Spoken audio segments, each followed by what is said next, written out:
Welcome to another edition of Crime Time with Dutyron. Guys and girls, I'm a retired New York City police detective with 20 plus years of law enforcement. If you like all things true crime related from the police perspective, hit that subscribe button, hit that notification bell, so you will get all things Dutyron when I go live or upload another video.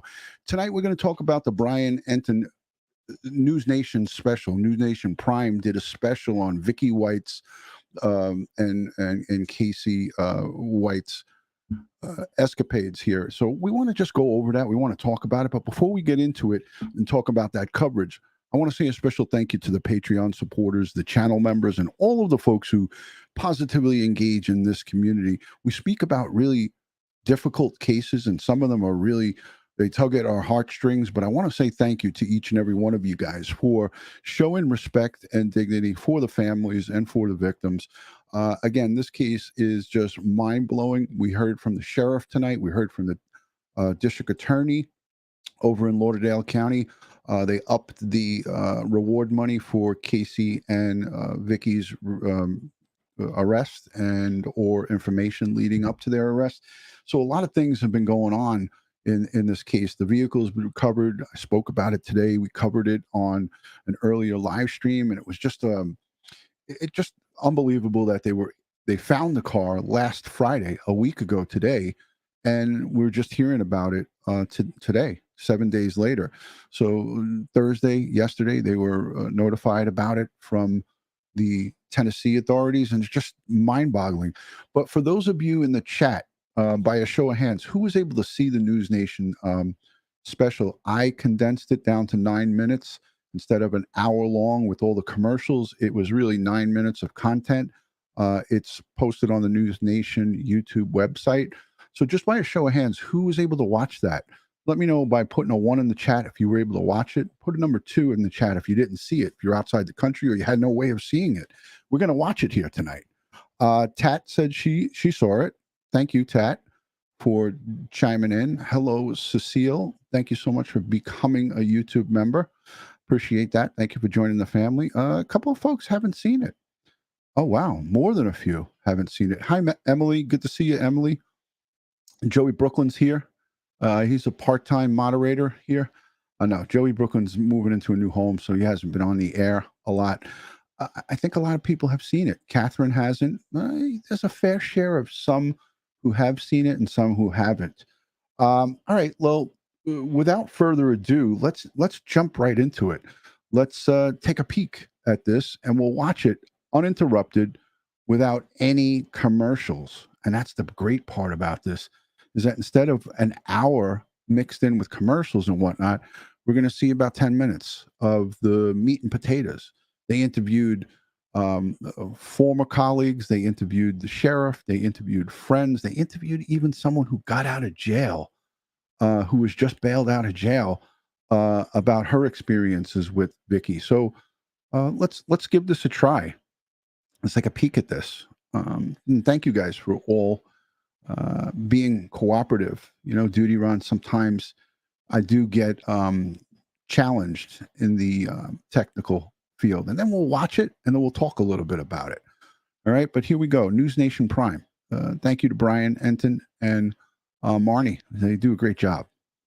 Armed, dangerous, unpredictable, and on the run. Police are warning everyone tonight, nationwide, be on the lookout. Good evening to you. I'm Marnie Hughes. This is a special edition of Newsnation Prime for you tonight. 1 hour focused on this case and this manhunt, with new information and exclusive interviews that you have never seen before now. Vicky White, a former Alabama corrections officer who isn't who people thought she was, and Casey White, a murder suspect who is much more evil than anyone could have imagined. This is an unlikely pair caught up in a web of lies and deceit. She had everyone fooled. He has nothing to lose. It has been 7 days since she broke him out of jail in Alabama, and they could be anywhere. And within the last few hours, that getaway car we've all been looking for has been found. It's that copper-colored SUV Vicky purchased using an alias. It was discovered nearly 4 hours north of Florence, Alabama. Abandoned and towed, and no sign of these fugitives. My gut is telling me that they're obviously on the run, and that they're probably right now. I think the fact that they abandoned this car so quick and where they abandoned it, I think it threw them a curve. I don't think they planned for that. They could be anywhere right now, and until they are caught, no one is safe. I want to bring in senior national correspondent Brian Entin. He is joining us live tonight from Florence, Alabama. Brian, now that the getaway car has been found, police are starting back at square one, essentially. The sheriff seems to think that dumping that car was not part of their plan. Yeah, Marnie, the sheriff believes that car actually broke down. It was found in a rural part of Tennessee, but the sheriff says it was not necessarily hidden, which makes him think that they had some kind of maintenance problem with it. What's interesting is they did appear to try to spray paint the car to change the color of it. But what's so frustrating right now for law enforcement, Marnie, is that car was actually discovered a week ago in Tennessee. Someone spotted it, thought it was odd that it was abandoned. It was towed to a tow yard, but it was not until today that the law enforcement officials in Tennessee contacted the sheriff's office here in Alabama and said, wait a minute, we think this is their car. So it basically gave Vicky and Casey 1 week to run, and no one even knew they weren't in the car anymore. Brian, you've been on the ground there for about 24 hours, digging, talking to people who knew both Vicky and also Casey. And I mean, this tangled web that they created and have everybody duped for the last couple of years has gotten more and more bizarre. The more hours that pass by and the more time they're out there, the bigger the risk is. So you've been following the breadcrumbs. And as I said to you last night, there are a lot. There are a lot. This is definitely a community and a region on edge right now. Everyone knew this couple. People especially knew Vicky White because she was from this town. She worked at the jail for almost 2 decades, and people are still trying to mentally process how all of this could have happened. Almost no one could have suspected that Vicky White, the longtime assistant director of corrections in Lauderdale County, Alabama, had such a secret dark side. What is Vicky like? Solid was my word for her. So when this happened, it was such a shock. But she was not a big talker, is not a big talker, but got things done. Lauderdale County District Attorney Chris Connolly has worked with Vicky for 16 years. Yeah, it's like the stages of grief. You say this unbelievable, this didn't happen, and then you get to the point where I am now, which I'm mad that she did this. Inmates inside the jail are also shocked. This woman just bonded out. Did you ever get a weird vibe from her when you were in jail? No, not at all. Like she, For those of you who are joining, this is the 1 hour news special that was on Newsnation Prime from 8 p.m. Eastern until 9 p.m. We just went live just a few moments after this. So, yes, this is the latest coverage from Newsnation Prime. Without the commercials, without the interruptions, it's around 10 minutes worth of content.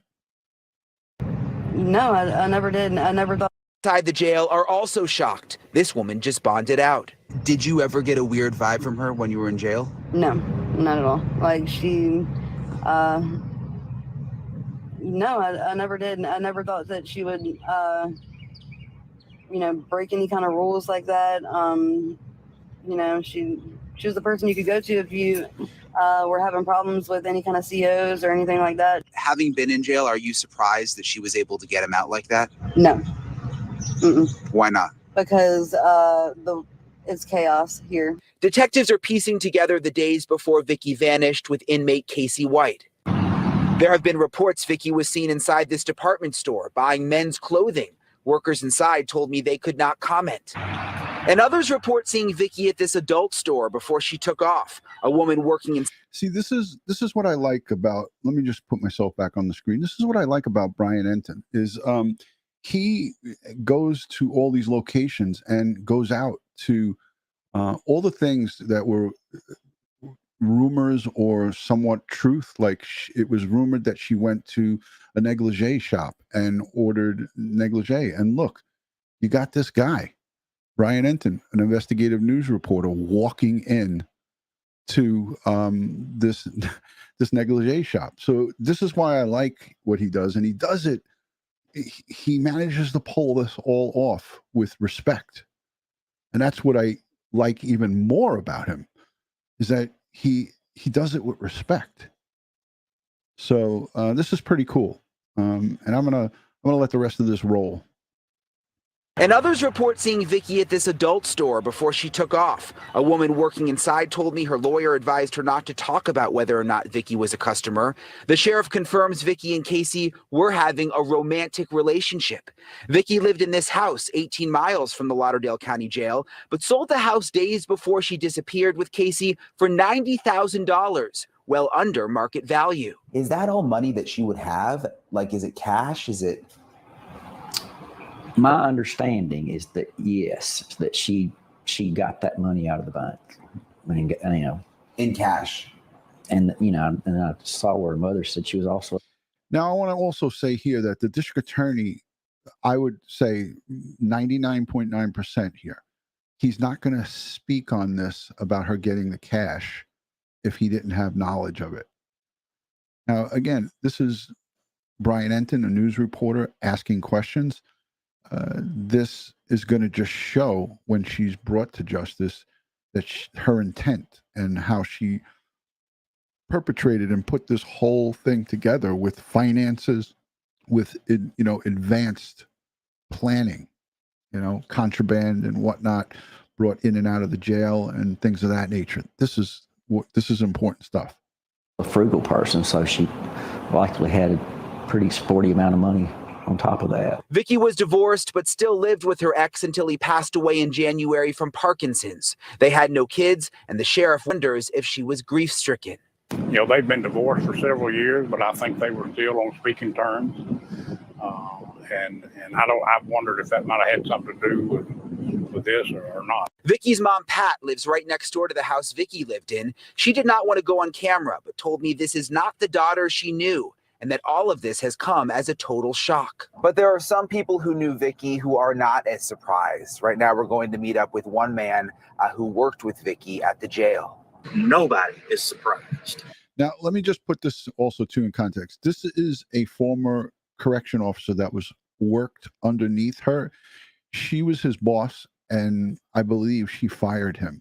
So let's take this. Let me put myself back on a little bit. Let's take this with a little grain of salt here, because although maybe what he's saying is somewhat true, he has this guy has no love for Vicky White, because she fired him. So again, I'm not discrediting this guy, but I'm trying to give us an educated look at this. Again, Brian Entin is doing his job, but this is a guy who was terminated by her. So I just wanted to put that out there for you. Nobody. But there are some people who knew Vicky who are not as surprised. Right now, we're going to meet up with one man who worked with Vicky at the jail. Nobody is surprised. Nobody from there that has worked with her in the past is surprised. Vicky was Tyson Johnson's boss for 7 years at the jail before he says he was wrongfully terminated. He says she is smart and calculated and has a dark side. Where do you think she is right now? That's a good question. That is a very good question. Honestly, I don't think she'll be found. Like, she is calculated enough that she has thought this entire thing out. She definitely outsmarted the sheriff. She outsmarted the administrator of the jail. The US Marshals released these photos showing Casey White's tattoos and also what Vicky might look like with brown hair. And also, Vicky used the tanning bed a lot and laid out in the sun. And Vicky may have been 57 years old, but she looked 75. The photos that they're releasing of her, there's a... Hey, guys, who here remembers the inside photos from the auction when her home was for sale? It's online. You can go and look at it. I think it sold for $92,000 or $95,000, a $205,000 home. What was inside that home? A tanning bed. Remember, there was people that were asking funny questions like, hey, does the $95,000 include the tanning bed and all the furniture? Just by a show of hands in the chat, who remembers that? I saw it just the other day. I was looking at it. There was a tanning bed inside her home. So just a little bit of interesting information there.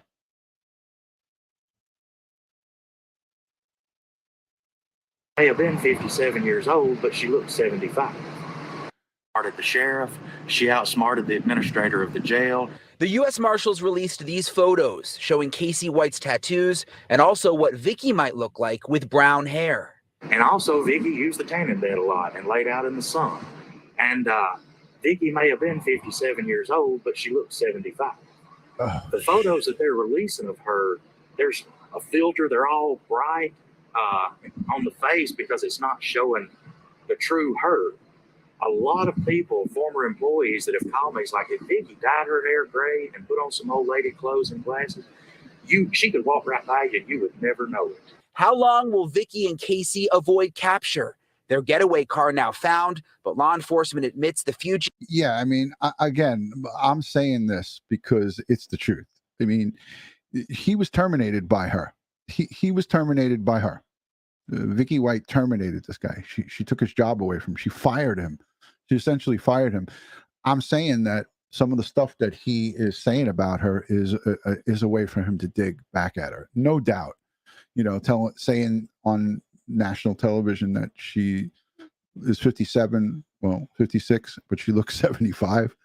You know, the guy got fired by her. So of course he's going to give it good. But again, there's probably quite a bit of truth to what he's saying. You know, he said that she outsmarted everybody. So let me just go back to that because it was pretty good what he was saying. We'll roll it from the beginning of that. That's a good question. He was wrongfully. Nobody is surprised. Nobody from there that has worked with her in the past is surprised. Vicky was Tyson Johnson's boss for 7 years at the jail before he says he was wrongfully terminated. He says she is smart and calculated and has a dark side. Where do you think she is right now? That's a good question. That is a very good question. Honestly, I don't think she'll be found.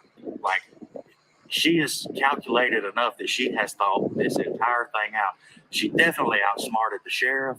She outsmarted the administrator of the jail. The U.S. Marshals released these photos showing Casey White's tattoos and also what Vicky might look like with brown hair. And also, Vicky used the tanning bed a lot and laid out in the sun. And Vicky may have been 57 years old, but she looked 75.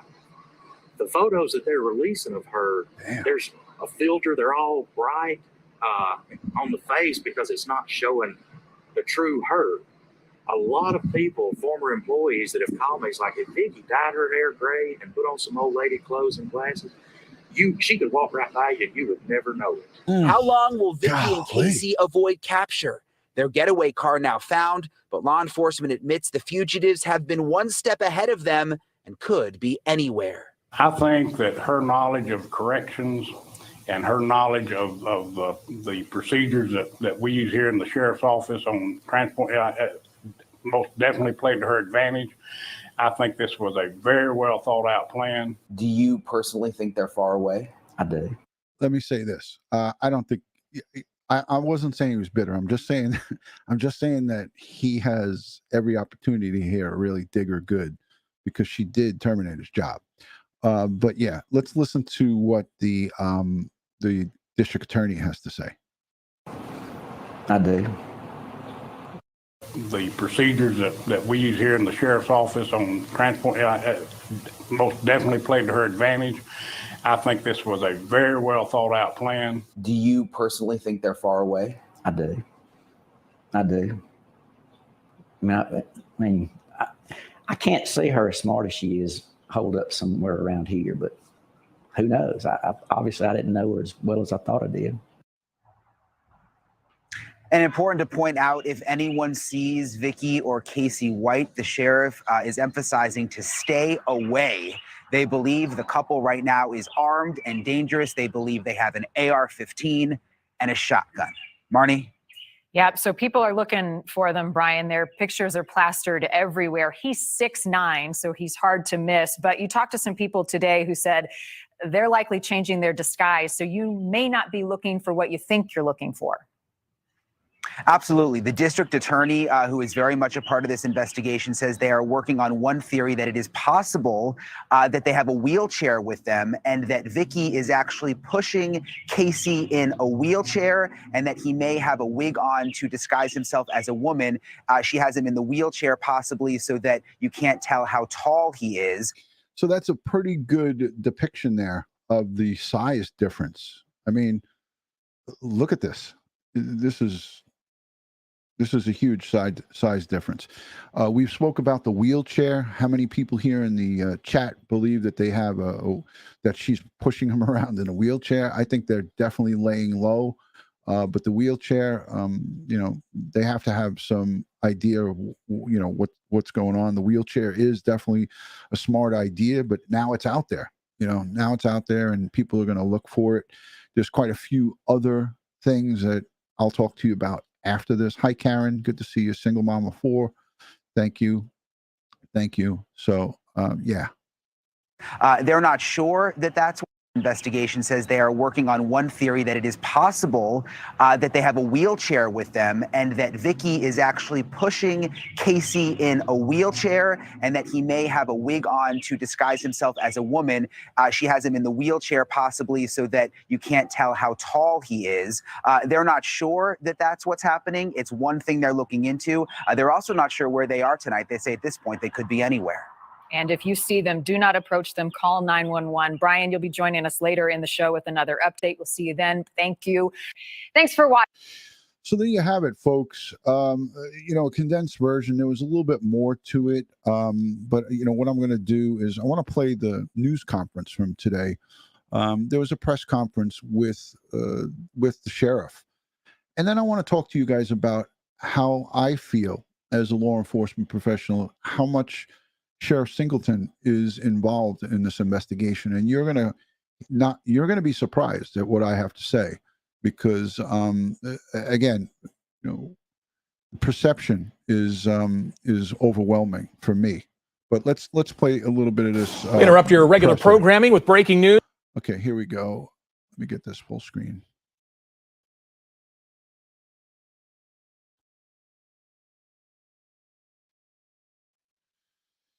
There we go. Dutyron and technology. I guess realized that they had the car in their impound lot. In County, Tennessee, that's south of Nashville. Lauderdale County Sheriff Rick Singleton is giving an update on the discovery and more on this active manhunt. We're going to listen in right now. And told them that the car had been located there. They had gotten a call from a local tow company that I guess realized that they had the car in their impound lot. They received a call. That tow company, or actually Williamson County Sheriff's Office, received a call last Friday afternoon at 1:50 p.m. that there was an abandoned car on whatever road. I'm sorry, I can't remember the name of the road. They responded. The car was towed at. There's one clue from me that tells me that he's really not investigating this case. He didn't even know the name of the road that the car was recovered on. 2:37 p.m. last Friday. So that means that that's about a 2-hour drive from here. So about 3 hours and 50 minutes after they left Florence, Alabama, they abandoned that vehicle. We're assuming where it was abandoned, and it was abandoned so quickly that they probably had mechanical problems with it, because it was abandoned pretty much out in the middle of nowhere on the side of a county road where it would obviously draw attention and be found. So we know now where the car is. We know what direction they went. Right now, we're trying to canvass the area for any witnesses. Also trying to research, see if any stolen vehicles were reported in that area during that time. So that's what we're following up on. I have copies of the tow-in report for you if you'd like to get a copy of that before you leave. We redacted the complainant's information. But we're sort of back to square one as far as the vehicle description right now. As I said, we're working on trying to see if there are any stolen vehicles in that area. I'm hoping that we'll get a break in that. But we're no longer looking for the Ford Edge. I also have with me our district attorney, Chris Conley, and he has an update for you on the reward information. Thank you, Sheriff. After talking with the sheriff, I contacted the governor's office this morning and submitted a written request for her to give us the maximum reward possible under state law, which that's $5,000 per person. I submitted a written request, and within 1 hour of getting that request, she just provided me with a proclamation approving that maximum request for the award. And she states that the circumstances surrounding this event indicate that every effort should be made to apprehend and arrest Vicky White and Casey White. So we thank the governor's office for their prompt response and are certainly hopeful that this may encourage or incentivize someone to come forward. So thank you. Thank you. Does that extend the total, or does it make it higher? That makes the total reward for Casey White $15,000. The total reward for Vicky White $10,000. So a total of $25,000 in reward money now. Okay, with that, I'll take a few questions. Sheriff, are you upset at all? You're going to hear Brian Entin ask some questions here at this press conference. You're not going to hear the reporters that well because they're not mic'd up, but let's just listen to some of these questions. About the fact that it took maybe a couple days for this other department to tell you guys that the car was sitting there in an impound lot. Well, I mean, not really. Obviously, we'd like to know it Friday. They found the car before we knew they were gone. So, you know, I mean, there's no fault or blame on anyone. You know, the tow driver told it Friday afternoon. I'm sure that he probably sees some of the coverage that you guys have provided us. Saw the description of the car, and then probably a light went off, said, hey, you know, I think I remember towing that car, and went out in the lot and found it. But I guess I'm concerned because is it like you guys sent out a bulletin? So every agency should be getting a bulletin that you guys are looking. Thank you for the $20 super chat, Susan King, and we're going to talk about the sheriff right after this. Also, thank you for there was somebody else. Hold on, I highlighted a comment. Damn it. Can't find it. Hi, Jen. Jen Nobles is here. Good to see you. Hello, Lieutenant Pete Pranzo. Great to see you as well. North Florida Gary is here as well. Thank you for joining. Damn it. I'm just scrolling back for the comment that I wanted to highlight. But she said she hasn't been here in a while. And she's back. So thank you for coming back. I appreciate it. Gosh, I don't want to mispronounce your screen name, but thank you for that. All right, let's go back to this press conference here from today. For this car, so I guess what I'm trying to figure out, where was the ball dropped in terms of looking at the paperwork, where it was missing, and that they had one?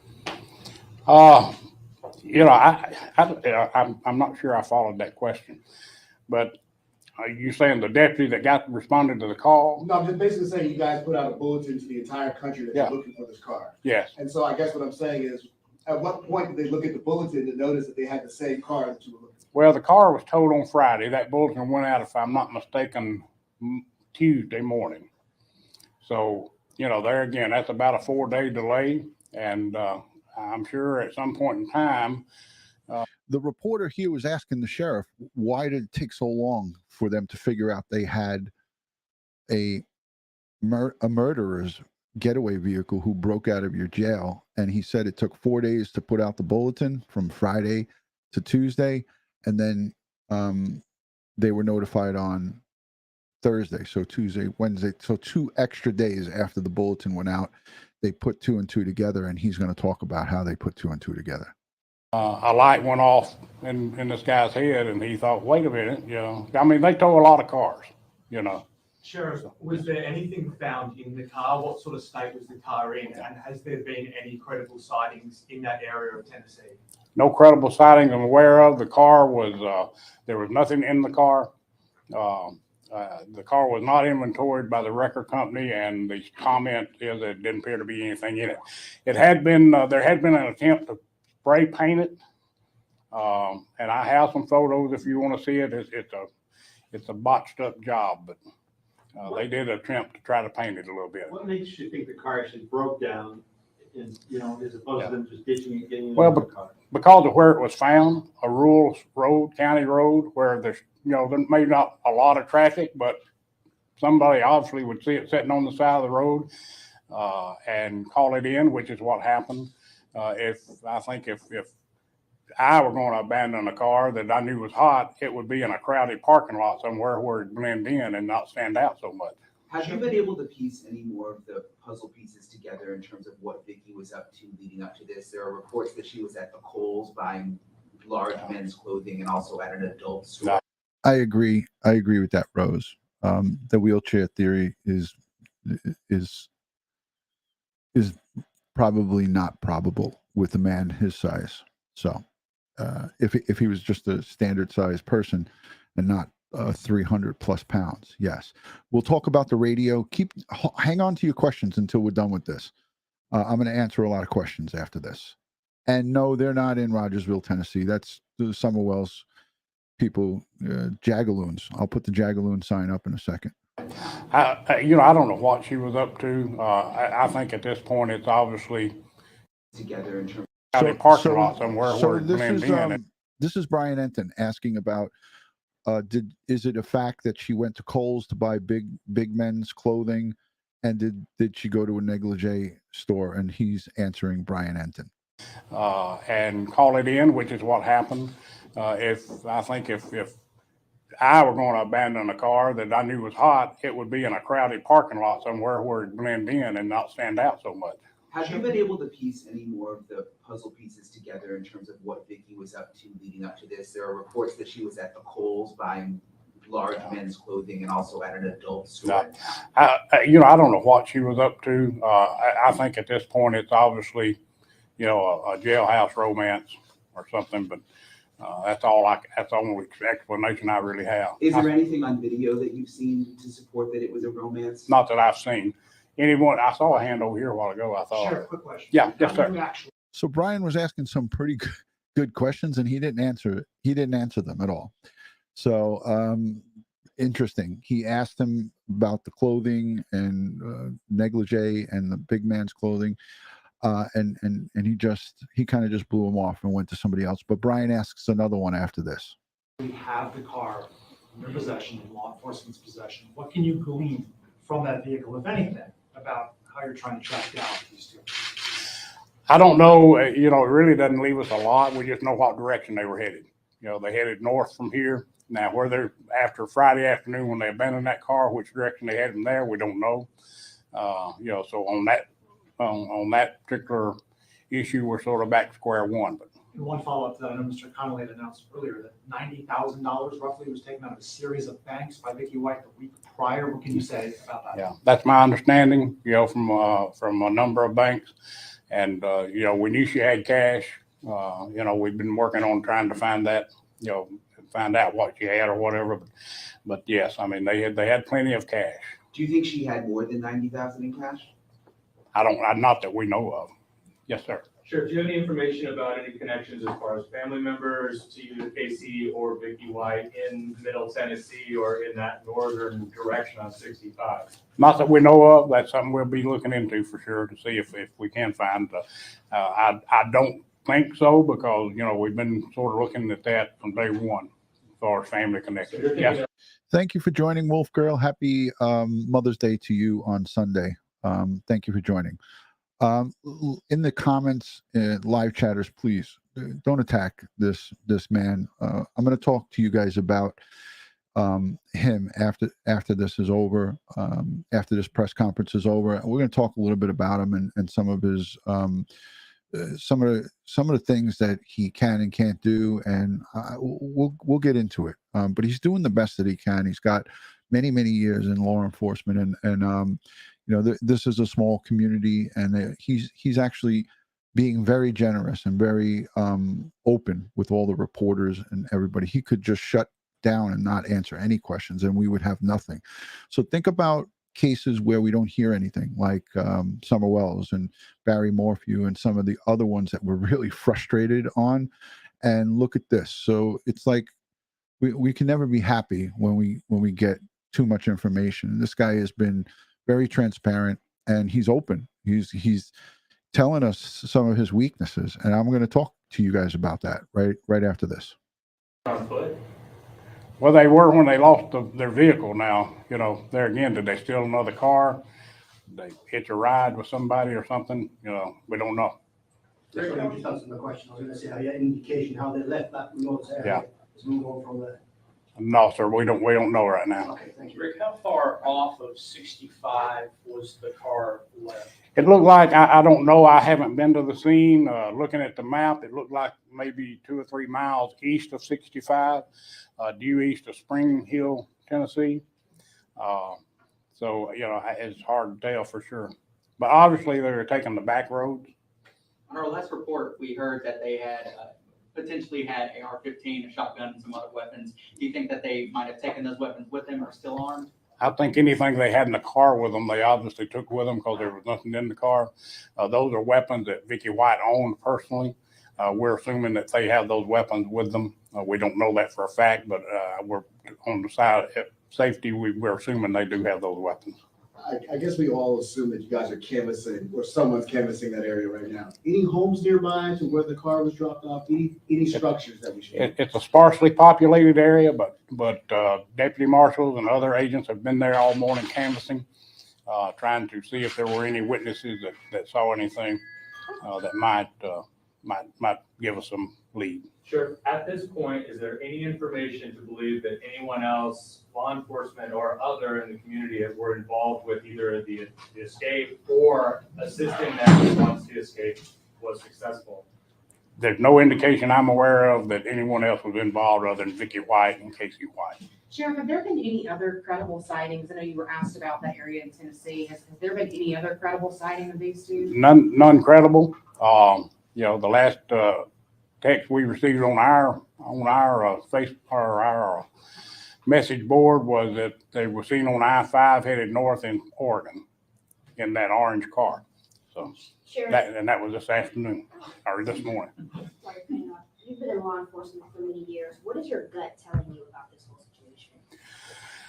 My gut is telling me that they're obviously on the run, and you know, that they're probably right now, you know, I think the fact that they abandoned this car so quick and where they abandoned it, I think it threw them a curve. I don't think they planned for that. And I think they, you know, were grasping at straws. Now that's been, you know, a week ago today that this happened, almost to the hour. Matter of fact, 2 o'clock. That car was towed at 2:37. It was reported at 10 minutes till 2, which is 2:08 right now. So, you know, basically 7 days ago to the minute, they had this problem. And so I think it threw them a curve, but they've obviously had plenty of time to recover from that. So they probably settled back down into some sort of routine.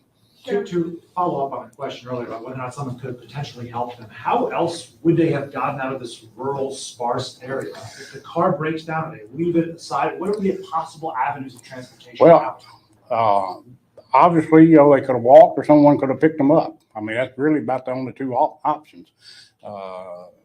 We're hoping maybe they walked somewhere and then stole a vehicle. So, you know, as we speak, they're working on researching to see if any vehicles were reported stolen in that area. They might have gotten a ride somewhere because remember at this time, there'd been no information put out. We wasn't even aware they were missing. So, you know, if somebody saw them walking down the road, they might have just picked them up. Sheriff, are you still concerned for Vicky White's safety? I am. I'll be concerned for her safety until we know she's safe. This guy is, you know, he's volatile. I mean, anything could set him off, and you know, at any time he could just lose it and decide she's a hindrance to him, and you know, harm her. So, Sheriff, some people we've spoken to have called Vicky smart and calculated. I mean, do you think that she's sort of one step ahead of law enforcement right now and has all of this planned out? I think that her knowledge of corrections and her knowledge of the procedures that we use here in the sheriff's office on transport most definitely played to her advantage. I think this was a very well thought out plan, and you know, so and her knowledge is you know, sort of put us what's the word I'm looking for? You know, we're sort of at a loss as to, you know, but she definitely, I mean, it's a very calculated plan. Sure. All right, so Brian Entin asked if she was, you know, if her smarts in procedure and things of that nature would help, and he said basically, yeah, to get this prisoner out, she duped us because she had so much access and so much clearance. She duped us, but she's not a police officer. She's, you know, a corrections executive, or was a corrections executive. She doesn't know about investigations outside of the jail. And I feel that, you know, the sheriff's knowledge is probably very vast. He's probably did patrol in his time. He probably hasn't worked in that jail his whole entire career, but he has been around a long time. And investigating homicides and kidnappings and murders and rapes out in the field is probably not his expertise. And that's why the US Marshals, one of the reasons the US Marshals and the FBI are involved, in the Secret Service. So this investigation is not being led by the sheriff. It's being led by the feds. And it should be led by the feds, not because he's incompetent.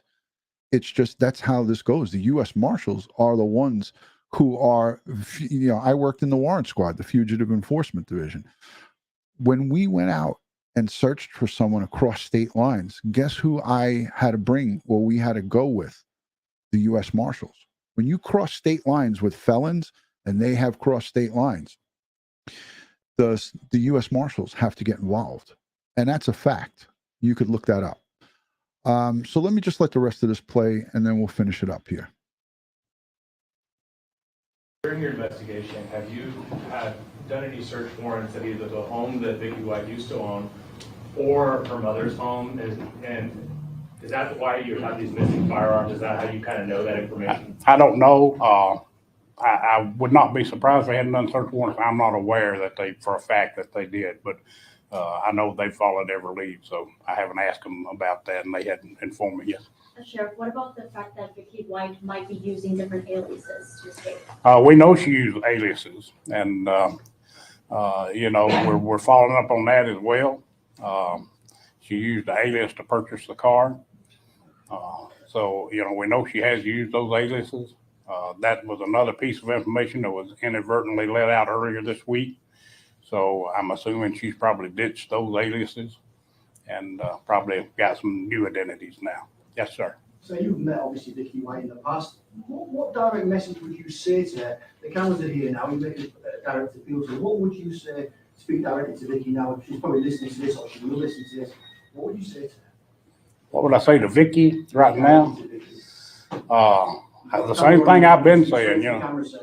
I'm sorry. You can speak straight to the cameras. They're looking to you, watching. Yeah.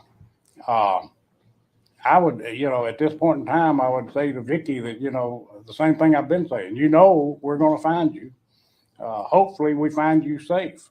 If you're safe right now, still safe, get out while you can, and turn yourself in to local authorities wherever you're at. So, yes, ma'am. Are we aware of any other surveillance video either here or in Tennessee that may have spotted them at all? Their car or themselves in kind of tour? All right, video about the car or themselves. Any surveillance, any additional surveillance video that we haven't talked about that has maybe spotted them either here or in Tennessee? Are we aware of? I know, and someone asked earlier about the hotel she stayed in Thursday night. We did. I followed up to see if we had video of that. The investigators actually went out and viewed the video. We do not have copies of that video, but we do know that she was spotted on video at the Quality Inn directly behind Logan's. And I know that's been the case in a couple other cases where they viewed the video. We don't actually have copies.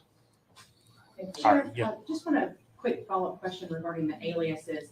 Do you know if she used those aliases for her communication with Casey White while he was in prison? I don't know that. I'm not sure. Couple more questions. Sheriff, the US Marshals put out a mock-up of Vicky wearing a brown wig. Is there any reason as to why you suspect that she may be disguising herself like that? I mean, I think it's probably logical and reasonable to assume she's probably tried to alter her appearance for obvious reasons. Do we know for a fact she's done that? No, we don't know for a fact. One more question. Sheriff, how would you sort of summarize where the investigation stands right now? You talked about some sort of new information, some setbacks along the way. How would you categorize where this investigation is right now? It's behind where we'd like for it to be. We wish we had a lot more progress. It's been a week. I wish we'd had them back in custody within hours, but we just have to work with what we got. We're still depending on leads from the public, tips. So we encourage people, if you see something, regardless how unimportant you might think it is, call, report it, and let us follow up on it. Last question.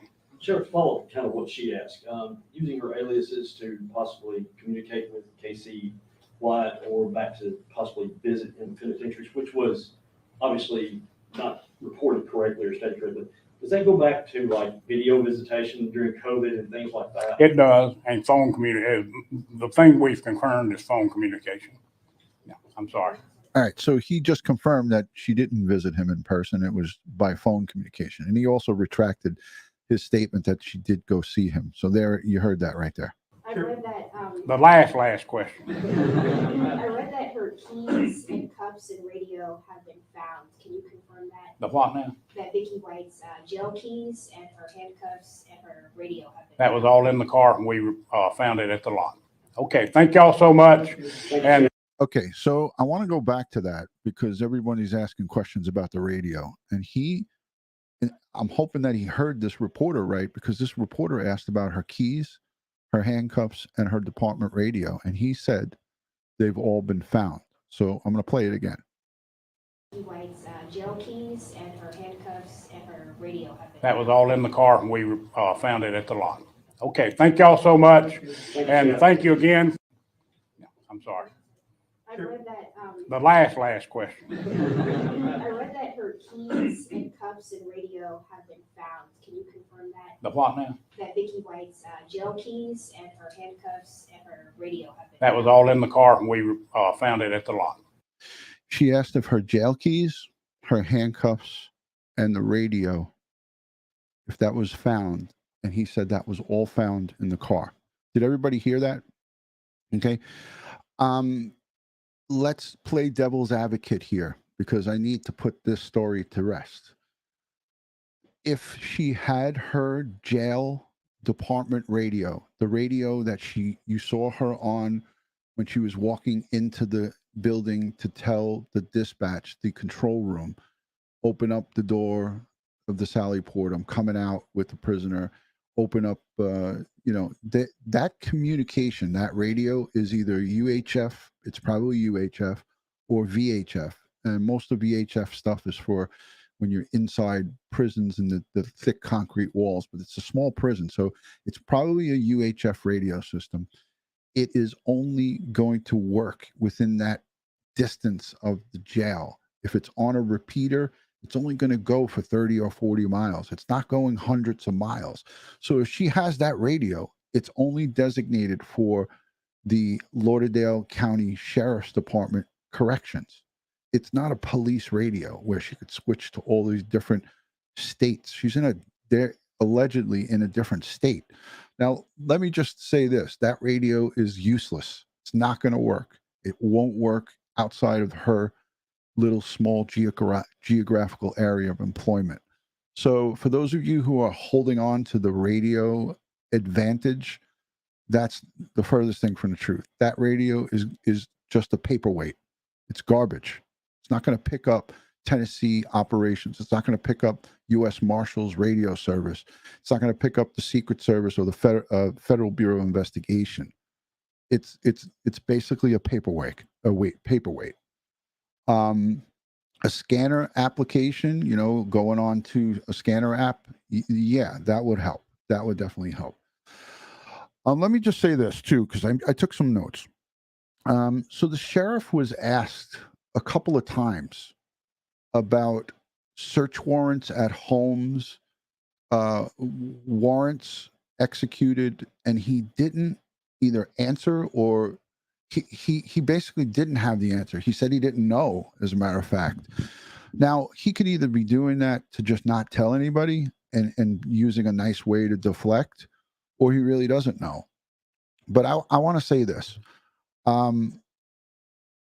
This investigation, the lead is being charged by the US Marshals and the FBI, not the Lauderdale County Sheriff's Corrections Department. They have enough on their own plate to fix what happened there. And he was asked by a reporter tonight. This sheriff was asked, are you going to change anything? Outright, this was the question. Sheriff, are you going to change any procedures within your facility? And he said no. He said, we're just going to be more aware because everything that was in place, he basically said he's not changing anything. And I heard it tonight. He was asked that direct question and he said no. So I found that concerning a little bit. The department radio we covered, Spring Hill, Tennessee, we covered. So again, this is his forte, is that jail. He runs that jail. He's the sheriff, right? The investigation on these, the jailbreak, this murderer out and former correction official out, they're going to be brought to justice by the feds. And those are the guys and girls who should be on this, not him. He's just taking the brunt of all the questions. He's like a spokesperson for where it originated. Now, I say this to you. If she bought that car under an alias, maybe that car was a decoy and they never even used that car. Maybe somebody else drove that car and up into Middle Tennessee, and they had a secondary car that nobody even knows about, and they went a different route. So think about that. I look at all angles, and I believe that car could have been a decoy, and it could have been set up to throw authorities off and put them up north when they were going west or south. So think about that. I mean, let me know in the comment section and let me know in the live chat what you think about that. Okay? Because this isn't what it appears to be on paper all the time. You got to look at it from all different angles. And I don't think that they would just abandon a vehicle in plain sight. He chalks it up to car trouble. I chalk it up to perhaps a decoy. So Lieutenant Pete Pranzo is chiming in. Thank you, boss. He's throwing out a bunch of number ones. It makes total sense to me, says Ashley Higgins. BT 26X says, that's been my thoughts, Dutyron. So I'm not the only one that's thinking this, but, you know, when I see stuff like this, I don't think that, you know, that it's all what's the picture that's being painted for us. It might not necessarily be what it is. And we're finding out tonight that she is a mastermind at controlling and putting together, orchestrating plans. So if she planned this right, she's not going to just give a ground ball. There's going to be more to it. So maybe that Ford, like everybody, all of us were jumping up and down. Why would you get a red or orange Ford SUV, a bright orange? Police pull over red vehicles more than any other color vehicle. So maybe she picked up a white, nondescript vehicle with some tinted windows and drove it the exact opposite direction of where this car was discovered in Middle Tennessee. So there you have it. Diana Pombo is saying, I agree. Why choose a bright colored car instead of a generic silver, white, or black car as a getaway car? Exactly. So, again, she could be sitting there laughing about this, but I have my own feeling is that he used her to get out, and there was more of his people. However, he got the message to him by encryption or by encrypted messages or conversations that were never picked up on or recorded. I feel that he wasn't sprung out of jail and nobody else on the outside knew about it. I mean, I hope and pray for Vicky's mom and family that she's not harmed. I don't ever wish harm onto anybody. As bad as what she did and how much danger she put us, the general public, in, I wouldn't wish that on anybody. I don't even wish that he gets killed. But we find out that this guy was a vicious, brutal person. He shot and killed a dog, a Doberman Pinscher, on that faithful night in 2015. He shot a dog. Who shoots a dog? I mean, that's horrible. Who shoots a person? Who stabs a person? This guy's capable of anything. And we now know he was a methamphetamine head. And we heard the former sheriff in the 1 hour live show tonight on Newsnation that he was a meth head. And when he smokes and does his meth, he gets all messed up and he becomes a lunatic. Who knows what could happen or what has happened to her, right? So we don't know. We don't have a crystal ball, Thank you, Michelle, for becoming a channel member. Welcome to the channel membership. Guys, if you're new and you're not yet subscribed, please consider hitting the subscribe button. Hit that notification bell. It's free. If you guys can, please, I'm asking you nice, please give the video a thumbs up right now while we're at it. We'll continue the conversation. I'll continue to field some of these questions. There's folks in the chat that believe Todd Tate says they went to Florida. Yeah, Kate, they talked about hallucinations and issues, mental health issues, big time. He asked the police to kill him in 2015. I saw the video. There was body cam video of that. Thank you, Tara, for giving it a thumbs up. I appreciate it. Mr. Dimples already did. Dr. Dimples, thank you. I called him Mr. Dimples. Thank you, MC, for thumbing it up. Norm Garvey, thank you. So, again, there's going to be more information that is going to unfold. It's Mother's Day weekend, but that doesn't mean that this investigation goes quiet. The men and women who are assigned to this case are going to be hunting 24 hours a day, 7 days a week, 365 days a year until they find either one or both of these perpetrators. I would say that they will not stop until they find out exactly where both of them are, whether they're alive or dead. So that the search for them will continue throughout the weekend. There's going to be no rest for the weary. Men and women of law enforcement are going to be on the case. Just want to see if I saved another item. Let's take a peek at the Sallyport leaving jail.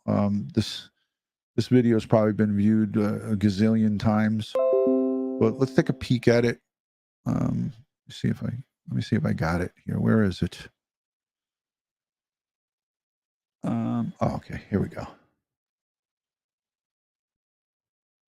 My computer loves to play games with me. So let's take a peek at this, and you guys tell me what you think. So this is the infamous Sallyport, and we're going to see her with that department radio that is garbage. It's a big paperweight because it only works within the confines of this facility. She's on it right now. She's got it. Let me take the branding off so you guys can see it. Hold on. So she's holding it up to her mouth right now, talking on it. And now she's putting it back into her belt.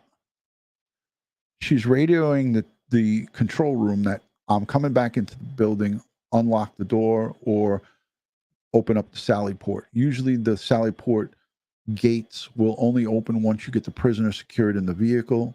I don't know what she was saying on that communication there, or she might be just saying, I'm coming back in to get him. Or is he ready? And they probably gave her the thumbs up that he was ready. And then she goes in, holsters the radio, goes in for a few little bit, and then takes him out. Thank you, Half Rudder. Dutyron, you've been covering this case just like you always do, professional and informative. Thank you, Half Rudder. Thank you so much for that. Much love and respect to you, and happy Mother's Day to all the great moms out there this weekend. So she's going to be coming out now with him. And this is the famous her holding the door. For those of you who think or have thoughts that he's got a cuff key in his hand, there's no need for this prisoner to have a cuff key because he knows that she's going to bust him out. Why would he have a cuff key in his hand? This was a planned jailbreak. There's no cuff key in the guy's hand.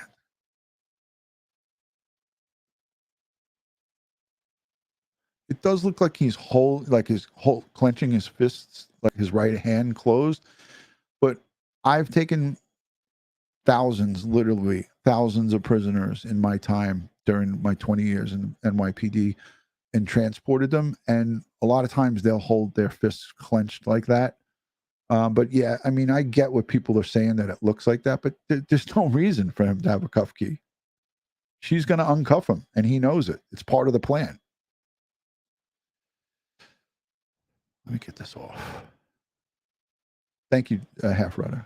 Always great to see you.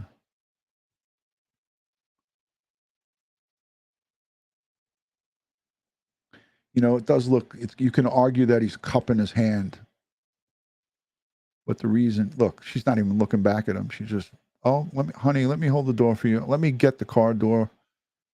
And we're going to be on our way to freedom.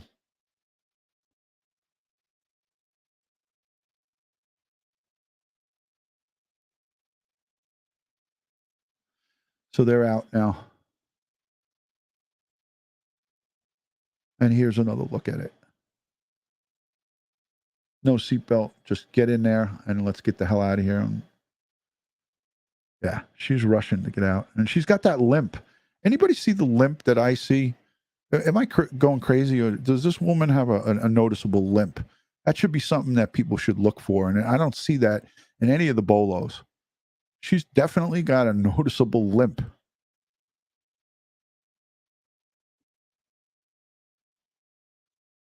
And you see it here too when she's coming in and out.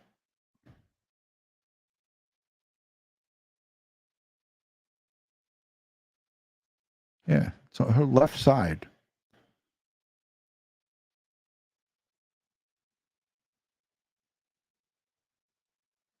How many people think that she's got a limp?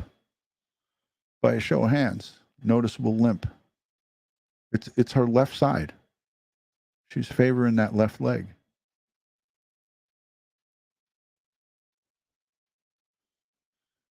She doesn't look too suntan there.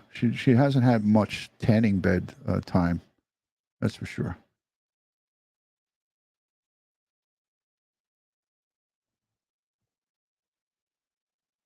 You can see it when she comes out the door too.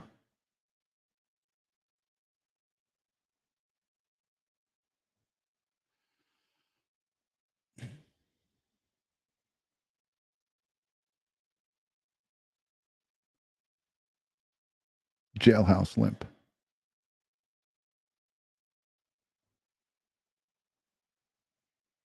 You can see it pretty good here.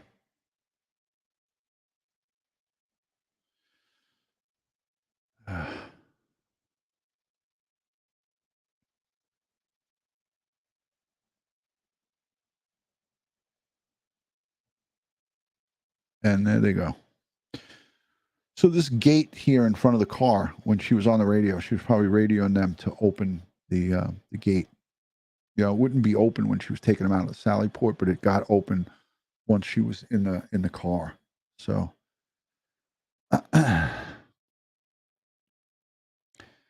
just a little bit of my sense, my 2 cents here. Okay. Yes, the sheriff and the Lauderdale County Jail, they need a top to bottom review, not by the sheriff, by somebody from the state, somebody independent needs to come in and look at the fails that have happened. And the fails have been happening for over 2 years there. They need to look at everybody from the top to the bottom, because this is a matter of public safety. And a lot of the folks, and I want to say thank you to everybody in that Lauderdale County area who has messaged me on dutyron.com. Thank you so much for your insight into the community and into past incidents there. You guys have given me, as an investigator, a great look into what has gone on there. And you know, these facilities need to be secure. And there's no room for error. When you have room for error, this is what could be the result. So I feel that we as society and the general public in that area, and in every jail, wherever there's a jail, I mean, there's jails all around by where I live here in New York.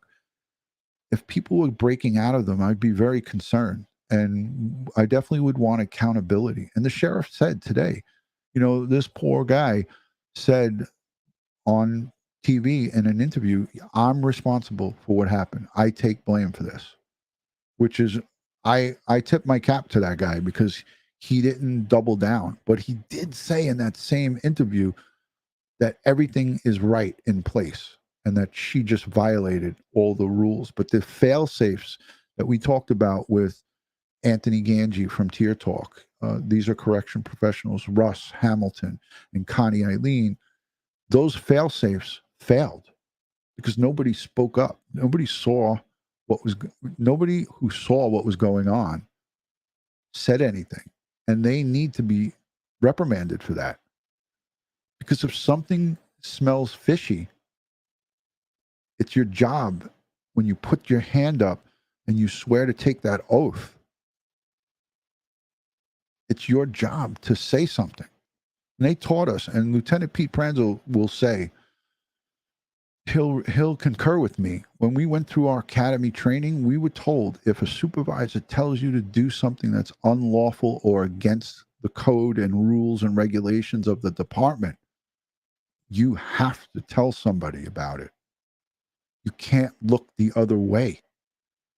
So if a supervisor tells me, oh, you could just let that guy go, you can uncuff him and let him go, I would be within my right to say, I am not letting him go, and go to another supervisor. And nobody did that here, at least that we know of. Because if somebody had done that, we wouldn't be in this predicament. If somebody stopped her from leaving, right? If somebody stopped her and him from leaving and said, hey, this is not right. You said you're sick. You're putting your papers in and this is your last day. Why are you leaving our facility with the most dangerous guy that's supposed to have 2 people on him at all times because of a previous attempted escape, attempted breakout?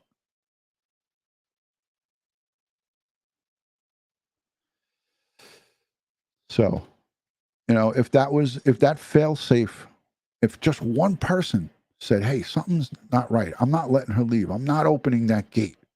She could have been out in that Sallyport. Let me put this back on. She could have been in this Sallyport right here.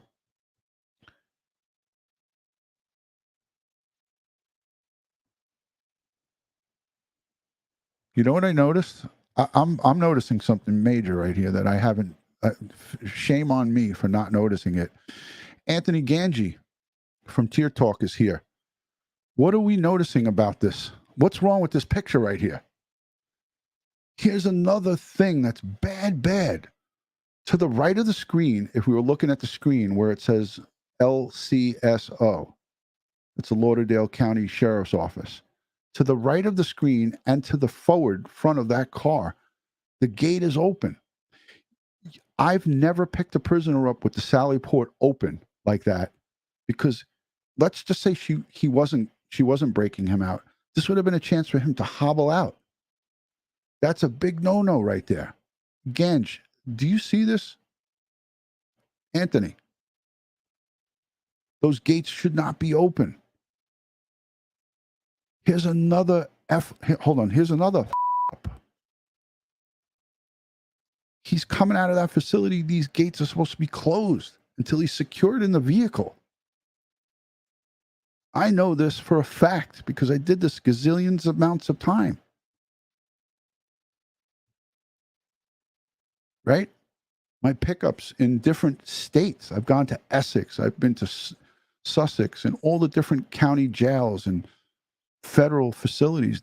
None of the Sallyports and the gates are open. Rikers Island I've been to gazillions of times. He was shackled.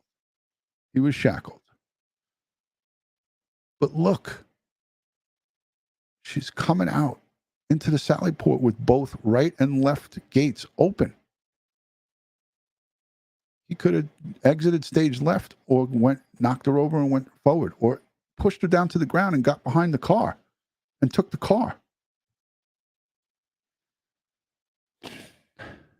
So this is something that nobody spoke about. And I'm shame on me for not speaking about it. I just picked up on it just now. Nobody should have had that Sallyport open like that.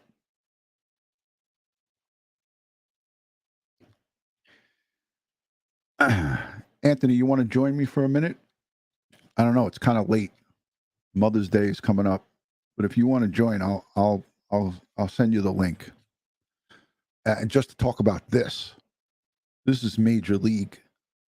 Now, someone inside the control room opened those gates. I saw that he said total complacency. I saw it. But this is a clear eye opener right here, guys. Holy shit. Like that's freaking me out. She walked to that car and he could have exited stage left or right, even if it wasn't a planned jailbreak. Whew. Whew. All right. Oh my God. I've been on over an hour. I just realized it. Woof. Let me know what you think, man. She didn't open it. She does not open that. The control room opens that. It's an electric gate. It's an electronic gate. I should tell Brian Entin to go over there and watch this gate when it's operating the right way. There's a gate to the back and there's a gate to the front. Yes, they do. They have to watch.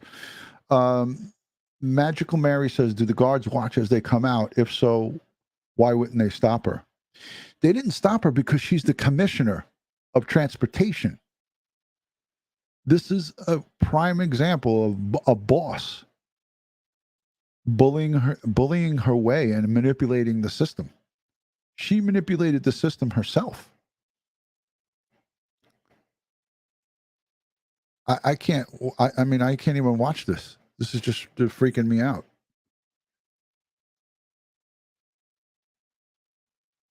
I've done this so many times, and this is not how it's done, man. This is not how it's done.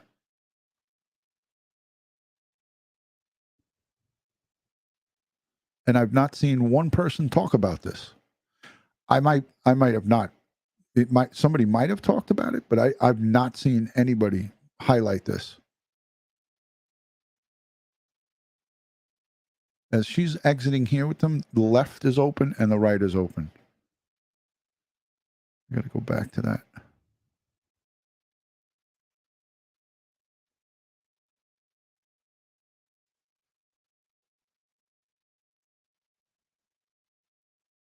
It's wide open. You can see the light of the day.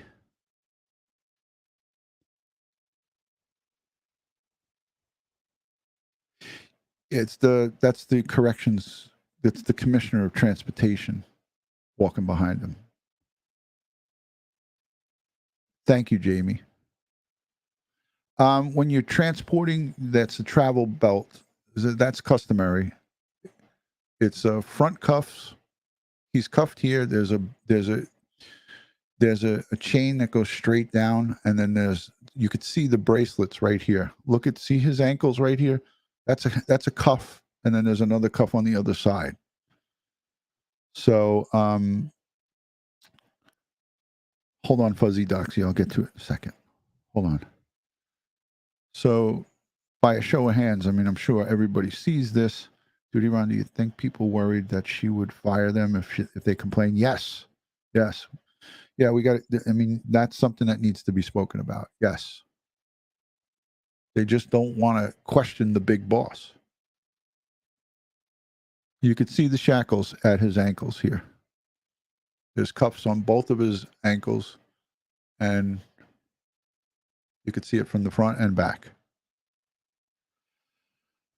Oh, shit. Wow. Mountain Girl, thank you for the super chat, and thank you, Fuzzy Doxy. Hello, this case is insane. I wonder how many other times they left like this. They looked too comfortable, in my opinion. Oh, hell yeah. Thank you, Mountain Girl, for the super chat. And this open front gate and back gate of the Sallyport is huge. And it's huge, and nobody's even talking about it. Like, I'm talking, not one news reporter questioned the sheriff on this. Why would she exit and nobody saw that the front and back gate is wide open?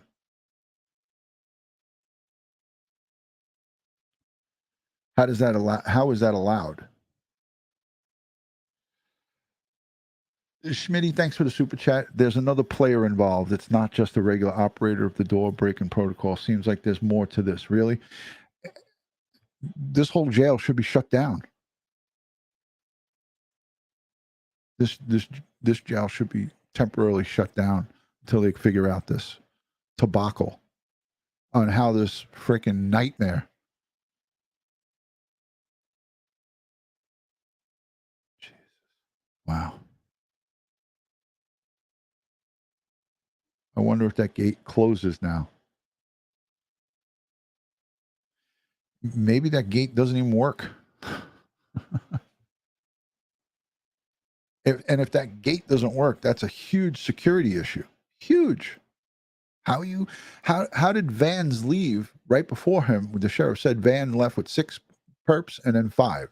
So there was like 11 perps, 11 convicts left in Vans.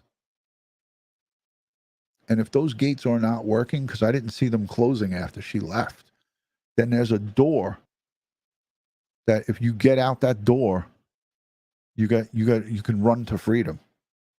Right here. And it's not closing. These gates are not closing. Oy vey. All right, listen, I'm gonna end this. Let me know what you think in the comment section. If you're not yet subscribed, hit that subscribe button, hit the notification bell so you'll get all things Dutyron when I go live or upload another video.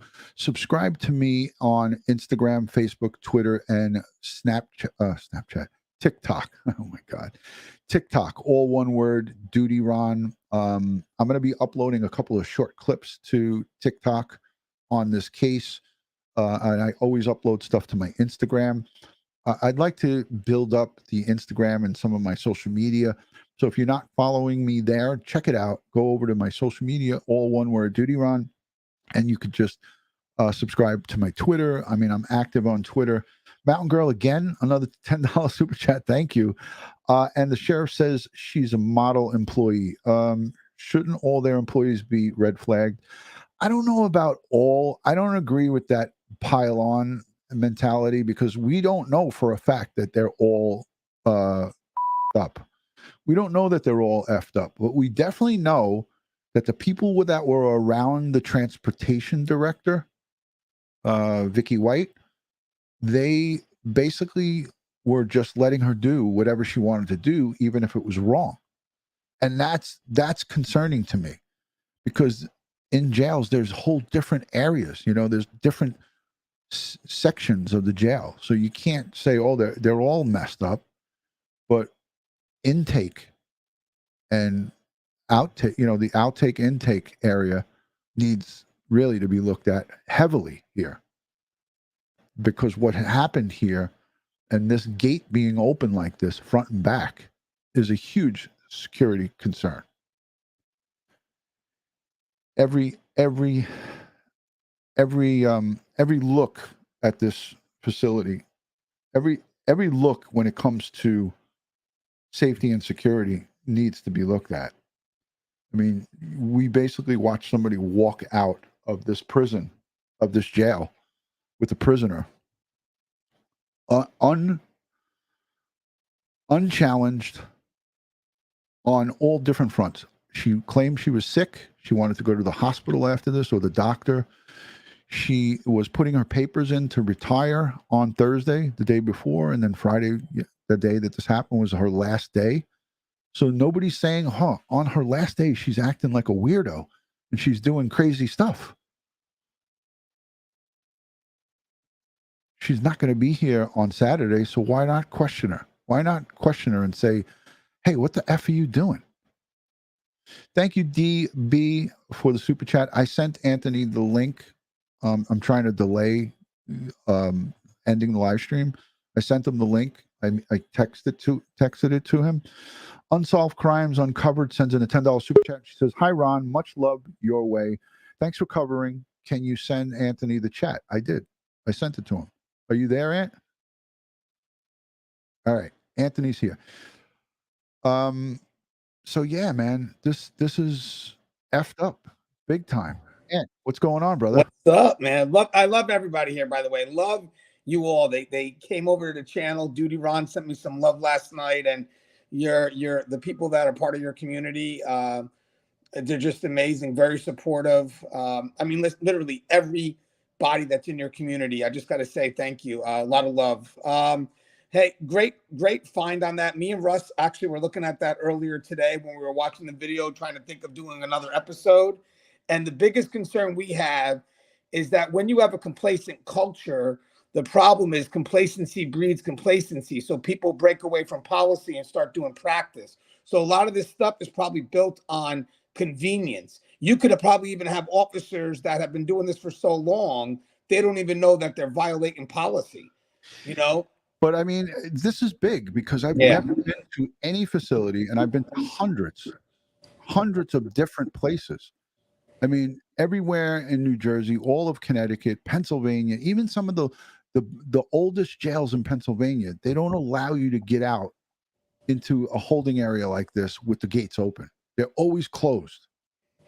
I was doing a review a while ago on some escape videos for a network, and one of the escapes was literally because the door for the intake was wide open. Now, obviously, the vehicles here just left, so what they should have did was secured it and then bring the next inmate out. You know, that's what they're supposed to do. So in case the inmate breaks free, they have a limited spot where they can go. But this really is true. This is a culture of complacency. I mean, there's no other way of saying it. Anthony, he could have headbutted her there. He's 6'9", 330 pounds. Let's just say she wasn't breaking him out. He could have just now, right there, headbutted her and knocked her unconscious, and then wobbled around to the front of that car and took off in that car. Yeah, and you know what's even scary about this too? It looks like, I mean, just by looking at it right now, it looks like the staff even trusted the relationship between these two to not even be there during this time. It looked like escort her out, right? Who would not freaking escort a solo female officer with a 6'9" perp, 330 pounds? Hey, boss, I'll walk you out. And two guys walked out with her. I wonder, you know what would be funny, Ron? I wonder if, like, let's say she never, did all this, but then there was never an escape. Let's just say she wound up coming back. I wonder if anybody would review these videos to find all these flaws. I just found this one tonight, and it was a good find. I'm glad that I watched it and kept picking up on it. Hey, for those of you who are joining, this is Anthony Gangi, host of Tier Talk. He runs a YouTube channel. I implore you guys to go over there. He is a corrections executive, a professional who knows the ins and outs of these facilities. It doesn't matter if it's in Kentucky, Tennessee, Alabama, New York, Connecticut, New Jersey. Doesn't matter. They are run safety and security similarly. And I asked Anthony about this the other night. 2 nights ago, we did a wonderful live with his whole crew, Russ Hamilton, Connie, all the crew, and I asked, "Is there standards?" And Anthony, I'll ask you again: is there standards of safety and protocol across the United States? Yeah, there is. I mean, there's going to be audits that are done through different organizations that will definitely reinforce those standards. That's why you can see like a lot of facilities will operate like on here right now. Definitely you would need 2 officers. One would definitely have to be a male. Definitely not going to be a solo female. You know, the way they walk with the inmate should never, ever be behind the people doing the escort. I mean, think about the tremendous trust that's there when someone's walking behind you, someone of that caliber. Think about the comfortability, because remember, guys, trust is made on comfort. And he has a history of they stopped one of his failed attempts. They uncovered that he tried to have a plan to break out in the past. I'm curious. The Mountain Girl said they need to be shut down. Why isn't the mainstream media asking this? I'm wondering if the sheriff's connected politically, because here's what would happen, guys. I mean, you have a facility that has failed in so many ways. This goes beyond just the employee. I mean, it goes beyond Vicky White. I mean, you have a complacent culture, and when you look at the culture, you look at the highest level. And at this point right now, if they don't remove leadership immediately, if they don't go after everyone from the top down, they're not going to do. There's going to be no trust left at this facility to do anything in regards to protecting the public from safety and security. This is just, to be honest with you, it's sad to say, this is embarrassing for anybody in this business, because this is literally just a lack of professional practices. And then you got on top of that an unethical behavior. And the thing that always scares us the most, guys, is that when something like this opens up the door for people to peek into corrections, this is not what we want them to see, because this is the worst of, I mean, this literally is the worst of the worst. Yeah. This is an eyesore for all corrections across the globe, not just the United States. People look at this over in the UK and they look at it from other countries and say, what? They're like, oh, hell no. There you go. But really, Anthony, this to me is, I'm out of the field a long time, but this gives me chills. This brings me anger about safety and complacency. Like, again, like you said, you brought up a good thing. Why did not one good person, I don't care how understaffed you are, why didn't one person say, hey, you're bringing out big boy, let you know what, I'll take the ride with you. And maybe somebody did do that inside, and she was like, no, you stay on your post. I'm the kahuna here. I'm telling you, you stand down. I'm taking him out. That could be possible. I know it's so unique, because when we were talking about this with Russ today, and we were just talking about this relationship here, it's funny, because as much as we see that she may have a trust for him, there's definitely a relationship there. I think also the people that work for her also knew that there was a level of control that they think she had on him. Now, the funny thing is this. We all know who's controlling this relationship right now, but staff probably thinks it's her. But in reality, it's him. But in order for this to occur, I will guarantee you, staff must have believed there was such a rapport here that she, that they trusted her in the control of this inmate. But when you have an inmate walking behind you, when you have an inmate that later gets the escape, who's really in control, the staff member or the inmate? Yeah, I mean, Anthony, it's just mind-blowing. And I want to go back to the radio comment. I'm sure you were listening in the chat. I mean, I know about how the radios work. She takes that radio, and the sheriff already said that, her handcuffs, her cell key, handcuffs, radio, cell cuff key were left behind in this patrol car.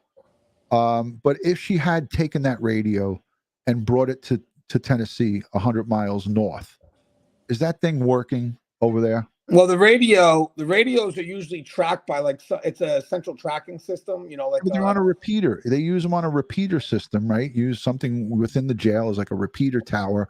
Yeah. So the signal gets out. It's like, it's like a repeater system. And if you travel 100 miles, it's not going to be programmed with the PLs and all the private lines and all the stuff that they Well, you would switch when you switch zones. So, so I'll But give you her an radio is not going to be zoned for another state, is what I'm saying. Oh, You no, it probably wouldn't be. Obviously, it wouldn't be. So, like, basically, what they do is for any type of travel here, what they would do is they announce where they're going, probably in number codes, to let people know, like, there'll be a number code for leaving and then maybe a number code for the destination. This is a hospital that they usually go to. They may even give it a number code, like go into location 300 or whatever it is. There's supposed to be a mental health hearing at the courthouse, which is just a short hop, skip, and a jump away. They went the exact opposite way than where they were supposed to go. And nobody knew that they did not make their destination until 3 hours later, a patrol unit found this car abandoned. And then, they let it out another 3 hours later. Well, the funny thing is, too, is that there's usually multiple check-ins, too. So, like, when you arrive at the location, you'd be checking in. Right. If she was needed by the court, I will tell you something right now. They would have called and asked for him. So they would have probably had like another check-in somewhere along the line. You don't want to, for anybody that's out on a trip, you want to try to have some contact with them throughout the day. So, like, let's say the trip takes 6 hours, you may want to have contact with them every 2 hours. Right. Molly, just so you know, we know that the hearing was a lie. And thank you for breaking that news to us. But we're saying if, in fact, what she purported to them as the big lie is still something that they would have to say, listen, I'm gonna give it to you guys in layman's terms. When I would pick up a prisoner, right, from my precinct, right? So I would go to the precinct and they'd say, okay, Detective Liccardi, you are going to transport 12 prisoners with Sector Adam. We're going to take Sector Adam out of service. You're going to take a van. We're going to put 12 prisoners in a van. Five of them are males and 6 are females. We would radio dispatch, show us out, 98, go into Brooklyn Central booking with 11 prisoners, 5 males, 6 females. Mileage is 2369, 1033. And then when we would arrive at that location of Central booking to lodge our prisoners, we would say, Central, we are 84. That's the code for present. We're 84 with 11 prisoners, and we are lodging them. And then upon completion of that lodge, that means bringing them into corrections and corrections searching them and taking them in. Now we come back out and say, can I get a time check? We are now done. Everybody's secure. We're going back and heading back to the precinct. Mm-hmm. That I don't think was done here, because if it was, they would have freaking known right away.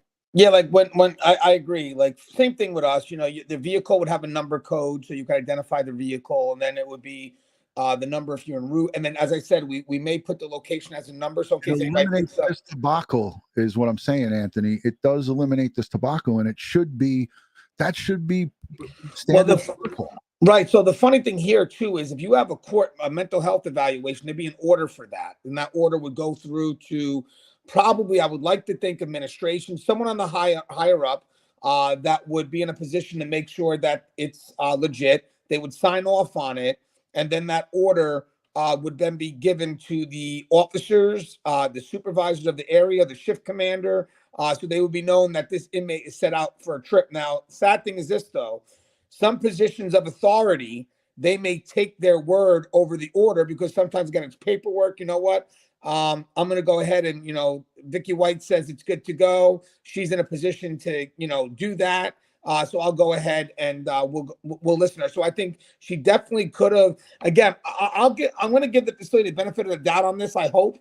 But even if there wasn't paperwork, I wouldn't doubt if she would be able to make the call and authorize it, and somebody seeing her position saying, you know what, it's from the director, just go ahead and let them go. But I still know, let me tell you something, even in my position. So in my position at a facility, let's say we have a visitor that wants to come in, and let's say we forgot to do the paperwork from the night before and the person's at the door. I can make a phone call and I could say, hey, you can get that person in. Sometimes people will do that. They'll put my name in the logbook and say it was authorized by me. Or sometimes you get that lobby officer who's really doing his job and saying, Gangi, I know, but I need that paperwork. Okay, I got you, because we're trying to do shortcuts, and we get the paperwork down to them. So, I could see it happening either way, but the only thing I cannot see, and it's just hard for me to see is that this point where you got the person coming out by themselves with the inmate with no care in the world from staff as to, even when she leaves, you don't even have a staff member coming out like, whoa, what happened here? Like, Again, not even a this supervisor. guy is awaiting trial for capital murder. He has 75 years sentence.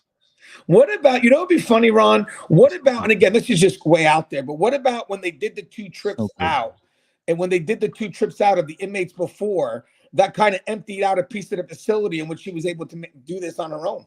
Because if you think about it, is there anybody is there any control point closing these doors? It should be. They look like those are gates that slide open and Right. close. So what about if they were emptied out and she was able to take advantage of that? Again, then she shouldn't have taken the right high-level prisoner out of that facility. But we now know that she was taking them out to break them out. Let me just say quickly, thank you to the super chatters. I know I missed one, but Nikki Fletcher sends in a $5 super chat. Says, this is blowing my mind, and thank you. It's blowing our minds too. I always love listening to your coverage, especially on this case. Thank you for your insightful coverage, as always.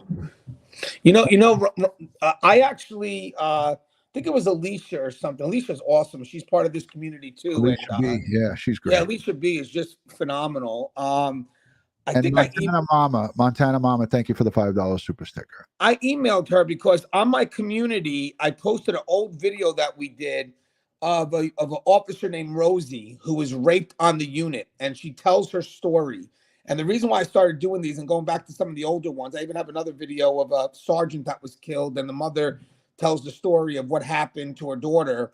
I realized something. The community here is very supportive of what we do in the profession, in law enforcement in general, and they seem to have a natural care for the people that do their best to protect and serve. And I want to just say, and if I can get out to your community here, and of course, Dutyron, because you lead the way here, is that I believe your community is what the world needs right now, or at least what we need in this law enforcement profession. One of the people from your community sent me a message that said, we didn't know you had it that bad. And I shared it, because it's great to know that you have people that are now listening, and now those people are going to share the message. So it's just your community is I've never seen it before. This is just a phenomenal community. So what I want to say, and I'm not trying to brag, and thank you for that, Anthony, and that's a testament to the folks here. I say this all the time, and I don't just say it to blow smoke up their ass. I arguably have the best, the greatest community on YouTube, because everybody's engaged, everybody's respectful, and everybody is supportive of good and the bad. We are not here to just say, oh, everything's a bed of roses, because the things that you cover on your channel, you talk about some of the missteps that happens within your profession. I call out the bad guys and girls that are on the police department, because every profession has bad apples in it. It's about stepping up and acknowledging and trying to make it better. And that's the things that you do. You want to educate, you want to help your fellow brothers and sisters in the correction field, but you also want to be able to bridge the gap between the public's perception of what correction officers do and what the real life perception is. And you're giving it to them that way. And that's what's great about what you do. So I can't say enough good about you guys and what the message that you're sending out. And I'll always try to support any way that I can, you and your channel and your community and your message. And you always have a free invitation to come on here. I have your channel as one of the suggested channels on my YouTube as suggestion. If you go and look at how my thing is set up, you'll see that your channel is one of 4 or 5 that are on there. I'm honored. I'm truly honored. I when I did the live show yesterday, me and Russ decided, you know what, let's see if we can have a little bit of a discussion on it. So we did it for the people in the audience, and we actually enjoyed it. We usually, it's tough for us because we don't want to bastardize other professionals, but there is a learning point to that too, by the way. There is. And sometimes stuff like this, you got to put out because it's a wake-up call. It's not to bastardize the profession, but guys, if we don't take this and learn from it, it's going to happen again. And one of the things I was doing yesterday was I was telling Russ, this morning I was telling Russ, if the community gets a chance, there's the video I did. There was an officer, a female officer named Megan Callahan, who suffered a horrible death in April of 2017 when she was killed by an inmate. Actually, North Carolina lost 5 staff that year, 1 in Bertie Correctional Facility and another 4 at Pasco Tent on a potential escape. But the story behind Megan Callahan you got a sergeant, a female sergeant that wanted to go above and beyond an understaffed facility, and she winds up getting killed by an inmate responding to a fire on the unit. She had the fire extinguisher. She went to go bring the garbage that was on fire into the bathroom, and he hid there, and he took her, and he basically took the fire extinguisher and he beat her to death with it. And I had the mother on my show. So if you look up Wendy Callahan Tear Talk, wait till you hear this mother's story, how she starts to break down, how she started to think that the system had failed her. And then from the death of her daughter, though, she winds up being an advocate for the needs of us, which includes even getting vests.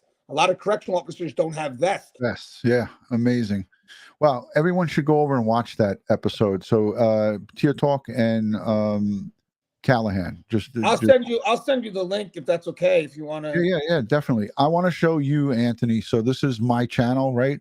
So when I have the little link here, I'm going to go over to yours. I'll show it on the screen here. So look, here's the suggested channels: Police Off the Cuff, Tear Talk, Joey Brooklyn, Paul Peck Drywall, and Red, White, and Bethune.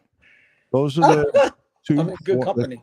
There's 5 channels that I recommend, and that's there you go. So let's go over to you, Tear Talk, right? There we go. So what am I searching for? Okay, so I actually just did it. So if you go to my community real quick, the community post, that story right there, that's one of them. Now, she was actually raped on the unit, so she's going to tell her story. The inmate national level, because their job goes on. How did they try to turn a guard? Well, correctional officer. Sorry, I apologize. But correctional officer. How you guys doing, Anthony Gangi? So you see that? You see her? Her name is Rosie. She's from Ohio. She's going to share her story of when an inmate tried to rape her on the tier. It's a powerful story. You got to hear the story. It's a powerful one. And then the one I just texted you is A Fallen Hero, and it's an interview with the mother of a sergeant that was killed in 2017.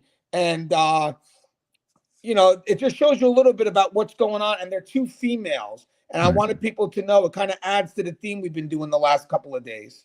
Well, everybody go over to Tear Talk and subscribe. I am subscribed, as always. Let me like this one quick. Thanks. So yeah, I'm subscribed, and I got my bell rung to everything. So this is Anthony's channel. So everybody go on over there and check it out. I want to just reel it in and wrap this up. Yeah, I'm on almost 2 hours here, which is I don't usually go on for 2 hours. Planet Arizona says, I'm no longer a correction officer. I learned in the academy to keep my head on a swivel for both inmates and staff. The integrity that I learned in the Marine Corps kept me in line and very professional. Hoorah. Thank you, Planet Arizona, for your service to the country and your service to your community and local, and for being a correction officer. Thank you. Thank you. So yeah, guys and girls, this again was just a direct reaction video to Brian Entin's and Newsnation Live's coverage, an hour long. It was an hour long special that they did tonight on Casey White, Vicky White, the vehicle being recovered, and some of the other things. But what we uncovered here is disturbing, to say the least, and I'm sure that more will come out. Give the sheriff a break. He is not the lead investigator, but he is being a media mouthpiece. He's talking to the media. You could tell that he's not used to the lights and cameras, and he is a very seasoned veteran in the corrections field. And I would imagine in the police, most of these sheriffs, right, Ant?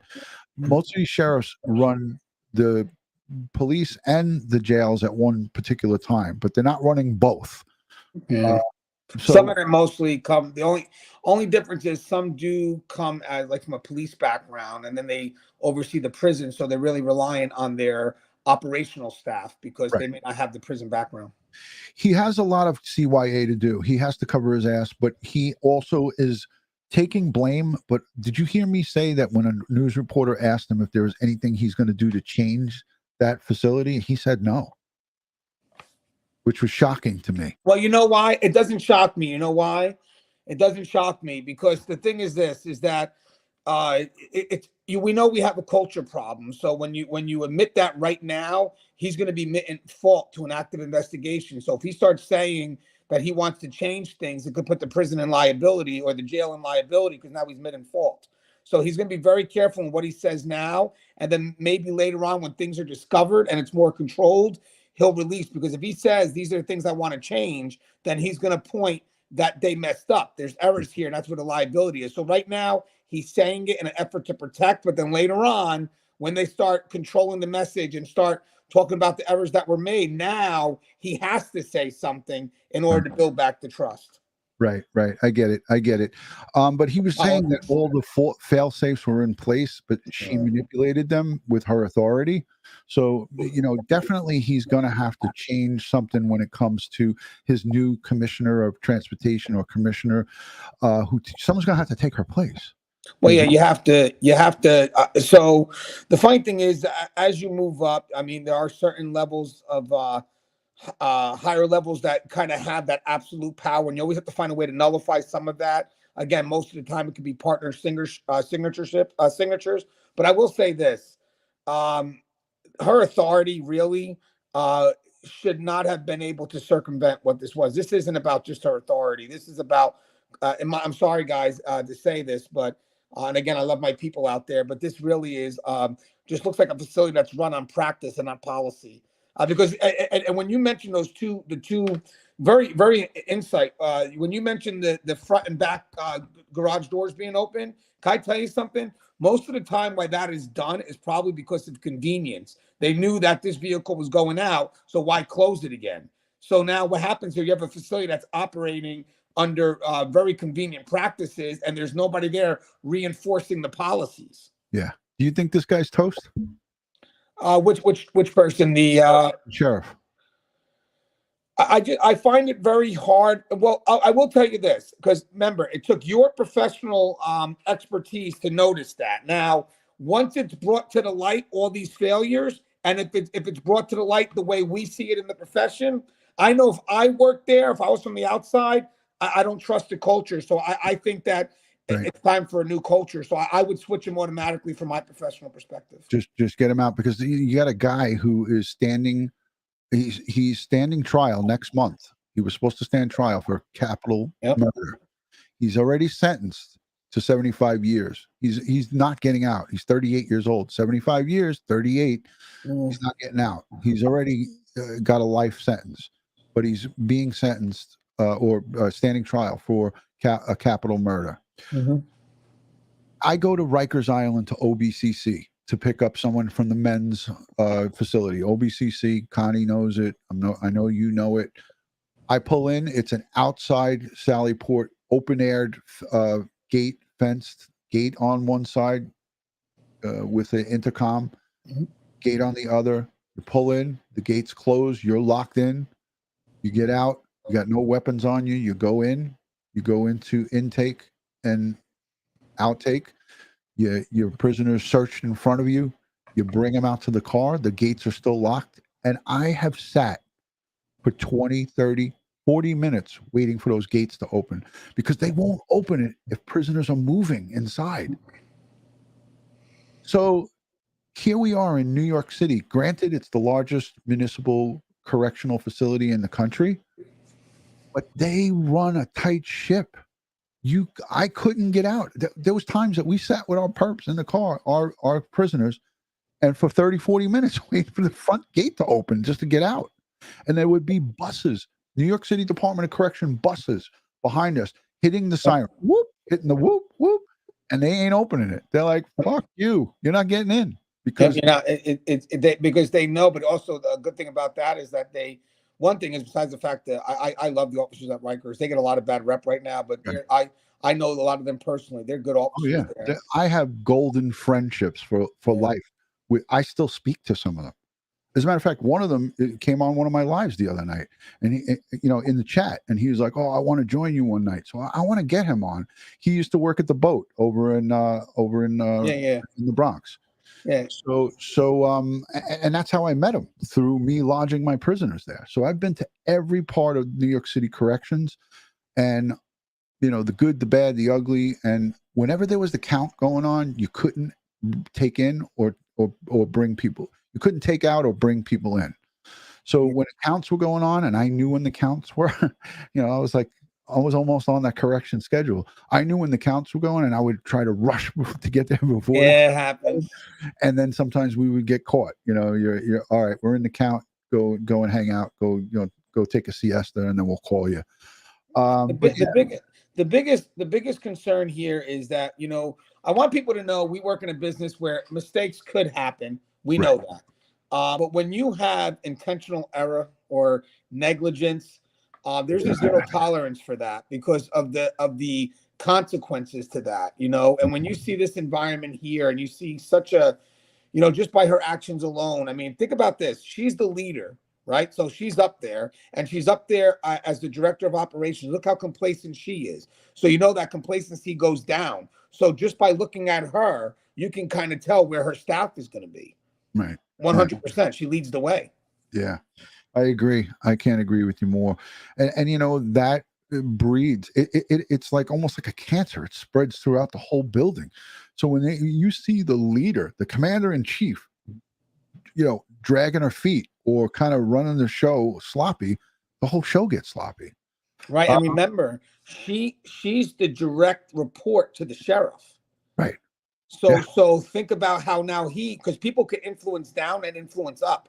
Right. So think about that. He's relying on her for a bulk of that information. So technically she had a chance to influence him, and maybe that's why that kind of reinforces that complacent facility. He's not going to be able to back himself out of this one. I think what I would do if I was him, if you want to kind of get some level of trust, is be honest and go from there. And probably retire. And retire. Fiber Floozy's Craft sends in a $5 super chat, and she says, on JB today, we noticed he wasn't strapped into a seatbelt. That's just a minor safety concern because he is travel belted in, and also he's got the shackles. But I would always double, like for us in our vehicles, those shackles on the floor, we would actually have those little loops. Anthony, I know you've probably seen them. Yeah. In our cars, because we went all over the tri-state area, we'd have the round loops, and we would cuff them to the loops so they were actually couldn't take their feet and kick them up or kick the seat. So they were travel belted, seat belted down, and cuffed down into the floor. And our guys were, we used to always say, if we roll this car over, these guys are effed, because by the time we go and get to them and uncuff everything and get them out, it's just it was dangerous. I mean, and again, we used as much safety for ourselves and the community. We never told, perps were not allowed to make phone calls. Guys would get into our cars, and girls would be like, "Can I call my family? I haven't called them in a long time." I'm like, "You cannot. Your next call you're going to make is when you're at another secure facility, not from my car." So they would ask us, because here's another inmate manipulation thing, right? Oh, we got a fresh set of detectives that are coming to pick us up, and we're going to be traveling from Pennsylvania to New York. Hey, would you mind if I made a call? And I'd be like, "Oh, fuck no. You're not making no call from my car, because I don't know who you're calling." And no. Well, what's funny about that? Well, first off, that's those calls got to be monitored anyway, so it's very smart. But we have so that's why we'll tell them like that they may have a court thing coming up, but we never tell them specifically the date. Again, just for safety purposes. Yeah. And sometimes the family will call, and they'll be all worried because, I want to know what prison my son's going to. It's like, you'll know when he gets there. And it's like, well, this is rude. You can't just. I said, guys, listen, when he gets there, just go to the DOC website. You won't find out from us. Just go to the DOC website and find it from the public information. But you're not like, they'll be like, well, is he being transferred today? Don't know. All right, let me give the audience another example of safety and what we used to do. So if we were in the state of New York, and any state for that matter, but especially in the state of New York, we picked up a prisoner, say from, let's say Fishkill, right? And we're coming back down, and the person says we're on the thruway, and they say, "Oh, I got to take a leak. I got to really take a piss." So we would call the troopers. I would get on the phone and call New York State troopers. We knew where all the troops were and all the different barracks, and I'd be like, "We're gonna be stopping at the next rest area. Can you guys send me a car over just for extra backup?" Because it was just me and my partner.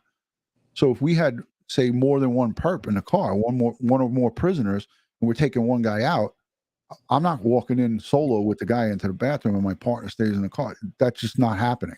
So we used to have to call the New York State Police, and they would come, and the troopers would come with the hats, the trooper hats, and they would escort us in. And some of the guys would come out with shotguns. They would have the shotguns slung right over their shoulder, and everybody at the rest area was like, "What is this?" But we would, we'd have. Of course, you're not going to let the guy piss in your car. Right. So we'd have to do that, and so I have extensive experience in travel, prison transport, travel, pickup, safety. I know how, how it's supposed to be done, and I've seen it. I've been to Attica. I've been to every prison in New York State, all the state prisons. I've been to every one of them, and it's no joke. They in New York State, the state prison, they call them convicts. Yeah. You go to the little small municipal jails, and they're like, "Oh, you're here for the prisoner. You're here for this perp." That's how they talk. But when you get upstate, up to the upstate ones where the guys are doing the maximum time, they're like, "Oh, you're here for convict so and so," and I'm like, "Yeah, we're okay. All right, just have a seat over there, young buck." Convict's like an inmate that has evolved. Pretty much.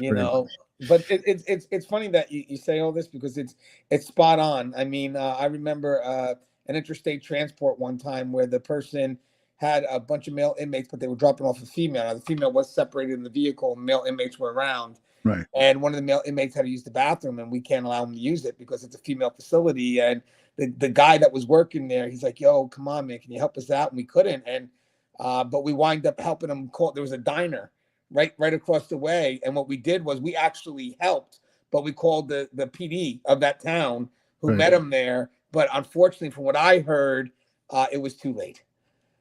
It was a little too late. There was an explosion in that vehicle, and then the sad thing is, guys, now Interstate's different. They're not really law enforcement; they're like a contract vendor. But the bad thing was about this all, and I do know this, is that the guy's next stop was 5 hours upstate New York, and he sat in the back of that vehicle because one of them had to sit in the back with shit. Excuse my language. All in the back of that vehicle for 5 hours. And at the time, that guy was making $12 an hour.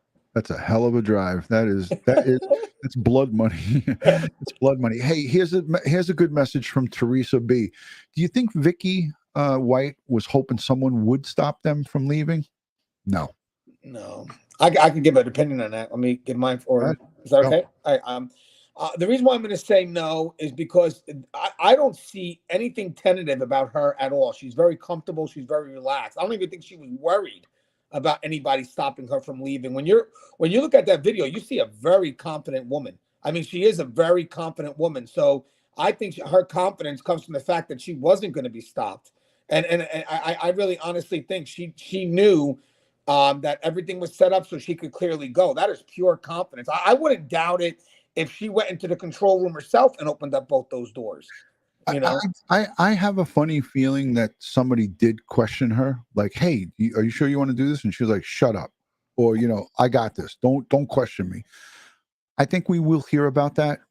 You can mark. I don't know. Mark my words on it. That's a good point. Can I tell you something? So if I had to put myself in her position, right now, again, I'm picturing something different now since you mentioned something before. I think that she may have had access to that control point, being in her position. Maybe she could have opened the doors herself, because I don't know what's in that room remotely herself. Yes, I mean, maybe she went into the room because maybe she has the keys. I don't know. I mean, I'm assuming that. I don't know if there was staff there at that point, but again, that's neither here nor there. But I think in her case right now, if she really wanted this escape to succeed, which I really do think she did, I 100% do, because there's no fear in her. I think she'd be the nicest because she wouldn't want to be questioned. I think that she's going to use, I think niceness kind of manipulates a little better. So I don't see her being over aggressive with authority, because then I could see people being resistant to that and challenging it. I could actually see her doing the other route, where it's like, I get the intimidation factor, because that's obviously a possibility, but I actually see her doing the other route. Like, don't worry, I got this, I'll take care of it. And okay, thank God, because whatever, and then just letting them go. But she definitely 100% had no fear about being caught whatsoever. You could see it, clearly see it. Somebody said in the chat a little while ago, what's the upside? What was the upside for her? Like, I don't even know how she could be such a smart, as they say, smart, calculated, someone who is brilliant when it comes to operations inside. You don't get promoted to commissioner or director of operations or whatever her position was there by being a floozy or being someone who is unless the person that promote you doesn't know enough about the position to begin with, where she could sell them a bridge. So again, I mean, you'll see a lot of people that sometimes may not be qualified for the position, but then when you look at their boss that's above them, they don't know any better. It's like, oh, well, and they wind up selling the bridge. But I think the upside out of all this for her is that she had a I mean, again, I think this has been going on.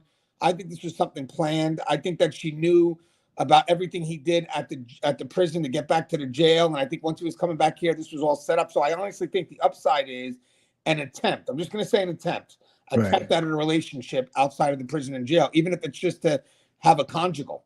Yeah. And I think that he really chain pulled her along and promised her promised her a rose garden. And I don't think that he's going to be delivering on that. So she withdrew the money. The home was sold by auction or cash. So April 18th, it was the close date, and she committed this heinous act on April 29th. So that's enough time for money to be transferred. And I'm sure that, all these bank records are going to be accessible by, all the federal authorities. That's why the Secret Service is involved. Secret Service is, their expertise is money. So they are going to go and look at all the financial transactions. That's going to be their part of the investigation. The FBI is just going to be forensically for computer science, the computer forensics part, and the US Marshals obviously for tracking and bringing these guys the guys and girls to justice. And the other thing too is that right now you could also negotiate with her a little bit to bring the person back, but if he commits a crime or another murder while he's out there, she gets the extra adding and abetting. Like, I mean, okay, we get the escape. Maybe I'll work with you. You can tell us where he is, because he's the bigger threat, not her. Right. So they'll work with her. Hey, you made a bad mistake. We get it. Maybe even somebody will see her as a victim and say, listen, he talked you into this. They'll sell the game.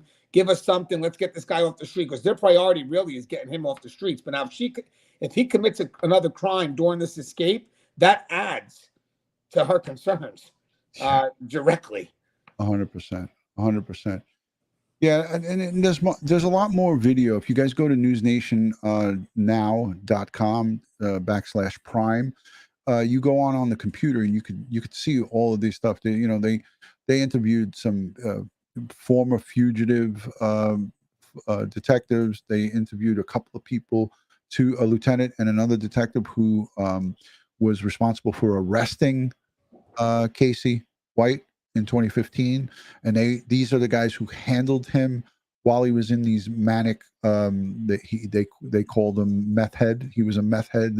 One of the detectives' words. I think it was the lieutenant. They called him a meth head and a psycho. So this guy, again, is a druggie, or was at one point, a drug user heavily, and is highly unpredictable, especially when he's on a narcotic. And I'm sure funny. With the money, I'm sure that he probably got high. It was probably one of his first courses of action. I'll guarantee you this too. So I had a friend of mine. We were close. I mentioned this on my show yesterday. We were close. We were buddies. We carpooled together. And he got caught up with an inmate. It was all over the news. I mean, he, undue familiarity, and he wind up going on a robbery spree with this woman. And now I got a chance to see him later on when he was brought back into the facility when I was working at a male facility, and he totally changed physically.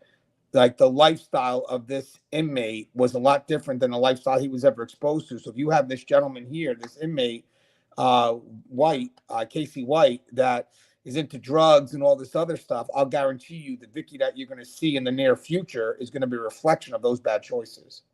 Yeah, no doubt. No doubt. Again, another sticking point, and I'll close it up with this. There's been arguments on the internet that Vicky White's still going to get her pension, and that's the furthest thing from the truth. She put her papers in on Thursday. Friday was supposed to be her last day. She is now wanted for a felony for escape, aiding and abetting a prisoner escaping, breaking a prisoner out of jail.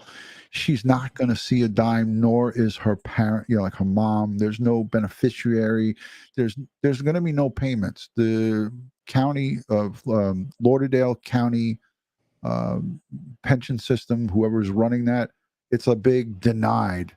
She's terminated with everything forfeited. The only thing even if they couldn't find her to pay her anyway. Right. But the only thing that she would get to keep once she gets found and brought to justice would be any of her self-driven annuity accounts. Because I know this from being a delegate with the union, with the police department. So if a member of the service was to be arrested for committing a crime, he would be terminated and forfeit his pension. But if he had a self-funded 401k, we called it a 457 here. If he contributed 300,000 or whatever he had in there, he or she, that money, they couldn't legally take that because it's your money. It's their money. Yeah. It's anything that she funded from her own savings from her job through the job, they can't take that. It's going to be, I mean, if she ever gets arrested, all that stuff's going to be eaten up in legal matters anyway. Correct. Fines and everything else for, doing what she did. And that's if she's even alive. But anyways, again, I want to thank everyone. Thank you, Anthony, for coming in on the back half of the second hour of the show. Holy shit, 2 hours. Always let me know, Ron. You just let me know if I could do it. I'm honored. I didn't know. I just was going to show the clip, and then I was going to end it in an hour. So here we are, 2 hours and 7 minutes. Your community doesn't just want Ron for an hour. They want Ron for two. They want to watch Ron for Titanic time. Oh Jesus! The longest live stream I've ever done was the EquiSearch fundraiser. That was 4 hours and 10 minutes. But let me say thank you to Forsakes Alive, Patricia, Black Rose 11. Thank you for being a moderator and a great friend.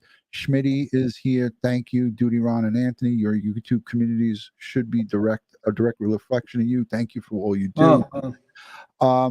Thank you to Sandra, Stacy, Blue Peach, Dawn Marie, great mod, great friend, Grandma of 4, Nikki Fletcher. Thank you so much for the super chats and all of your super love, and the people who leave super thanks on watching the replays. You guys are freaking awesome. There's so many of you that leave little tips because you could do that now on this channel. You slide over to the right on the menu part, and then you kind of slide it over, and it says super thanks with a little heart in it, and people leaving like little super thanks here and there with a message. So thank you so much for that. Jules Cares, great to see you. Ed, thank you so much for being here. Deco Paint and Tea, Lieutenant Pete Pranzo. I could do this all night long, but I'm not gonna. Josh says let's go 3 hours. Yeah, okay. Joey Brooklyn, hey Joey. Joey Brooklyn. Joey Brooklyn's now Long Island. Joey, no more Joey Brooklyn. He moved. Mark D, thank you. Talks to Angels, much love and respect. Lori Ann, Patty L, thank you for being a channel member. Guys, if you're not subscribe, hit the thumbs up. Follow me on Instagram, Facebook, Twitter, all one word, Dutyron, and I'm on TikTok, for crying out loud. Ed Wallace hates it, but we're on it. He's got no choice. And follow Anthony Gangi on YouTube, Tier Talk. I'll link it in the description. And if you look at my suggested channels, it's there. So easy to do it. All right, guys, good night from New York. And where are you? You're upstate, or you in the state of New York, or you're outside the state? And I thought you meant Joey Suburbs. Yeah, no. Oh, me. I live in northern New Jersey, probably about 20 minutes from you. Probably. Oh, Right? you're a Jersey boy. All right. Yeah, I live in northern New Jersey. I live about 20 minutes from about 15, 20 minutes from the Lincoln Tunnel. Outstanding. All right, cool. Well, we got to get together maybe for a dinner one time, me, you, and Connie. Yeah, I thought you were gonna say me, you, and our wives. You went right for Connie. Me, you, and Connie. I need Connie. I love her smile. I want to give her a hug when I see her. All right, guys. God bless the world. God bless the United States of America, and God bless each and every one of us here in the chat. But especially all victims of crime and their families. We send them thanks and prayers. And happy Mother's Day to all the great moms out there. Happy Mother's Day. Peace, guys. Thanks, Ant. Of course. Thank you.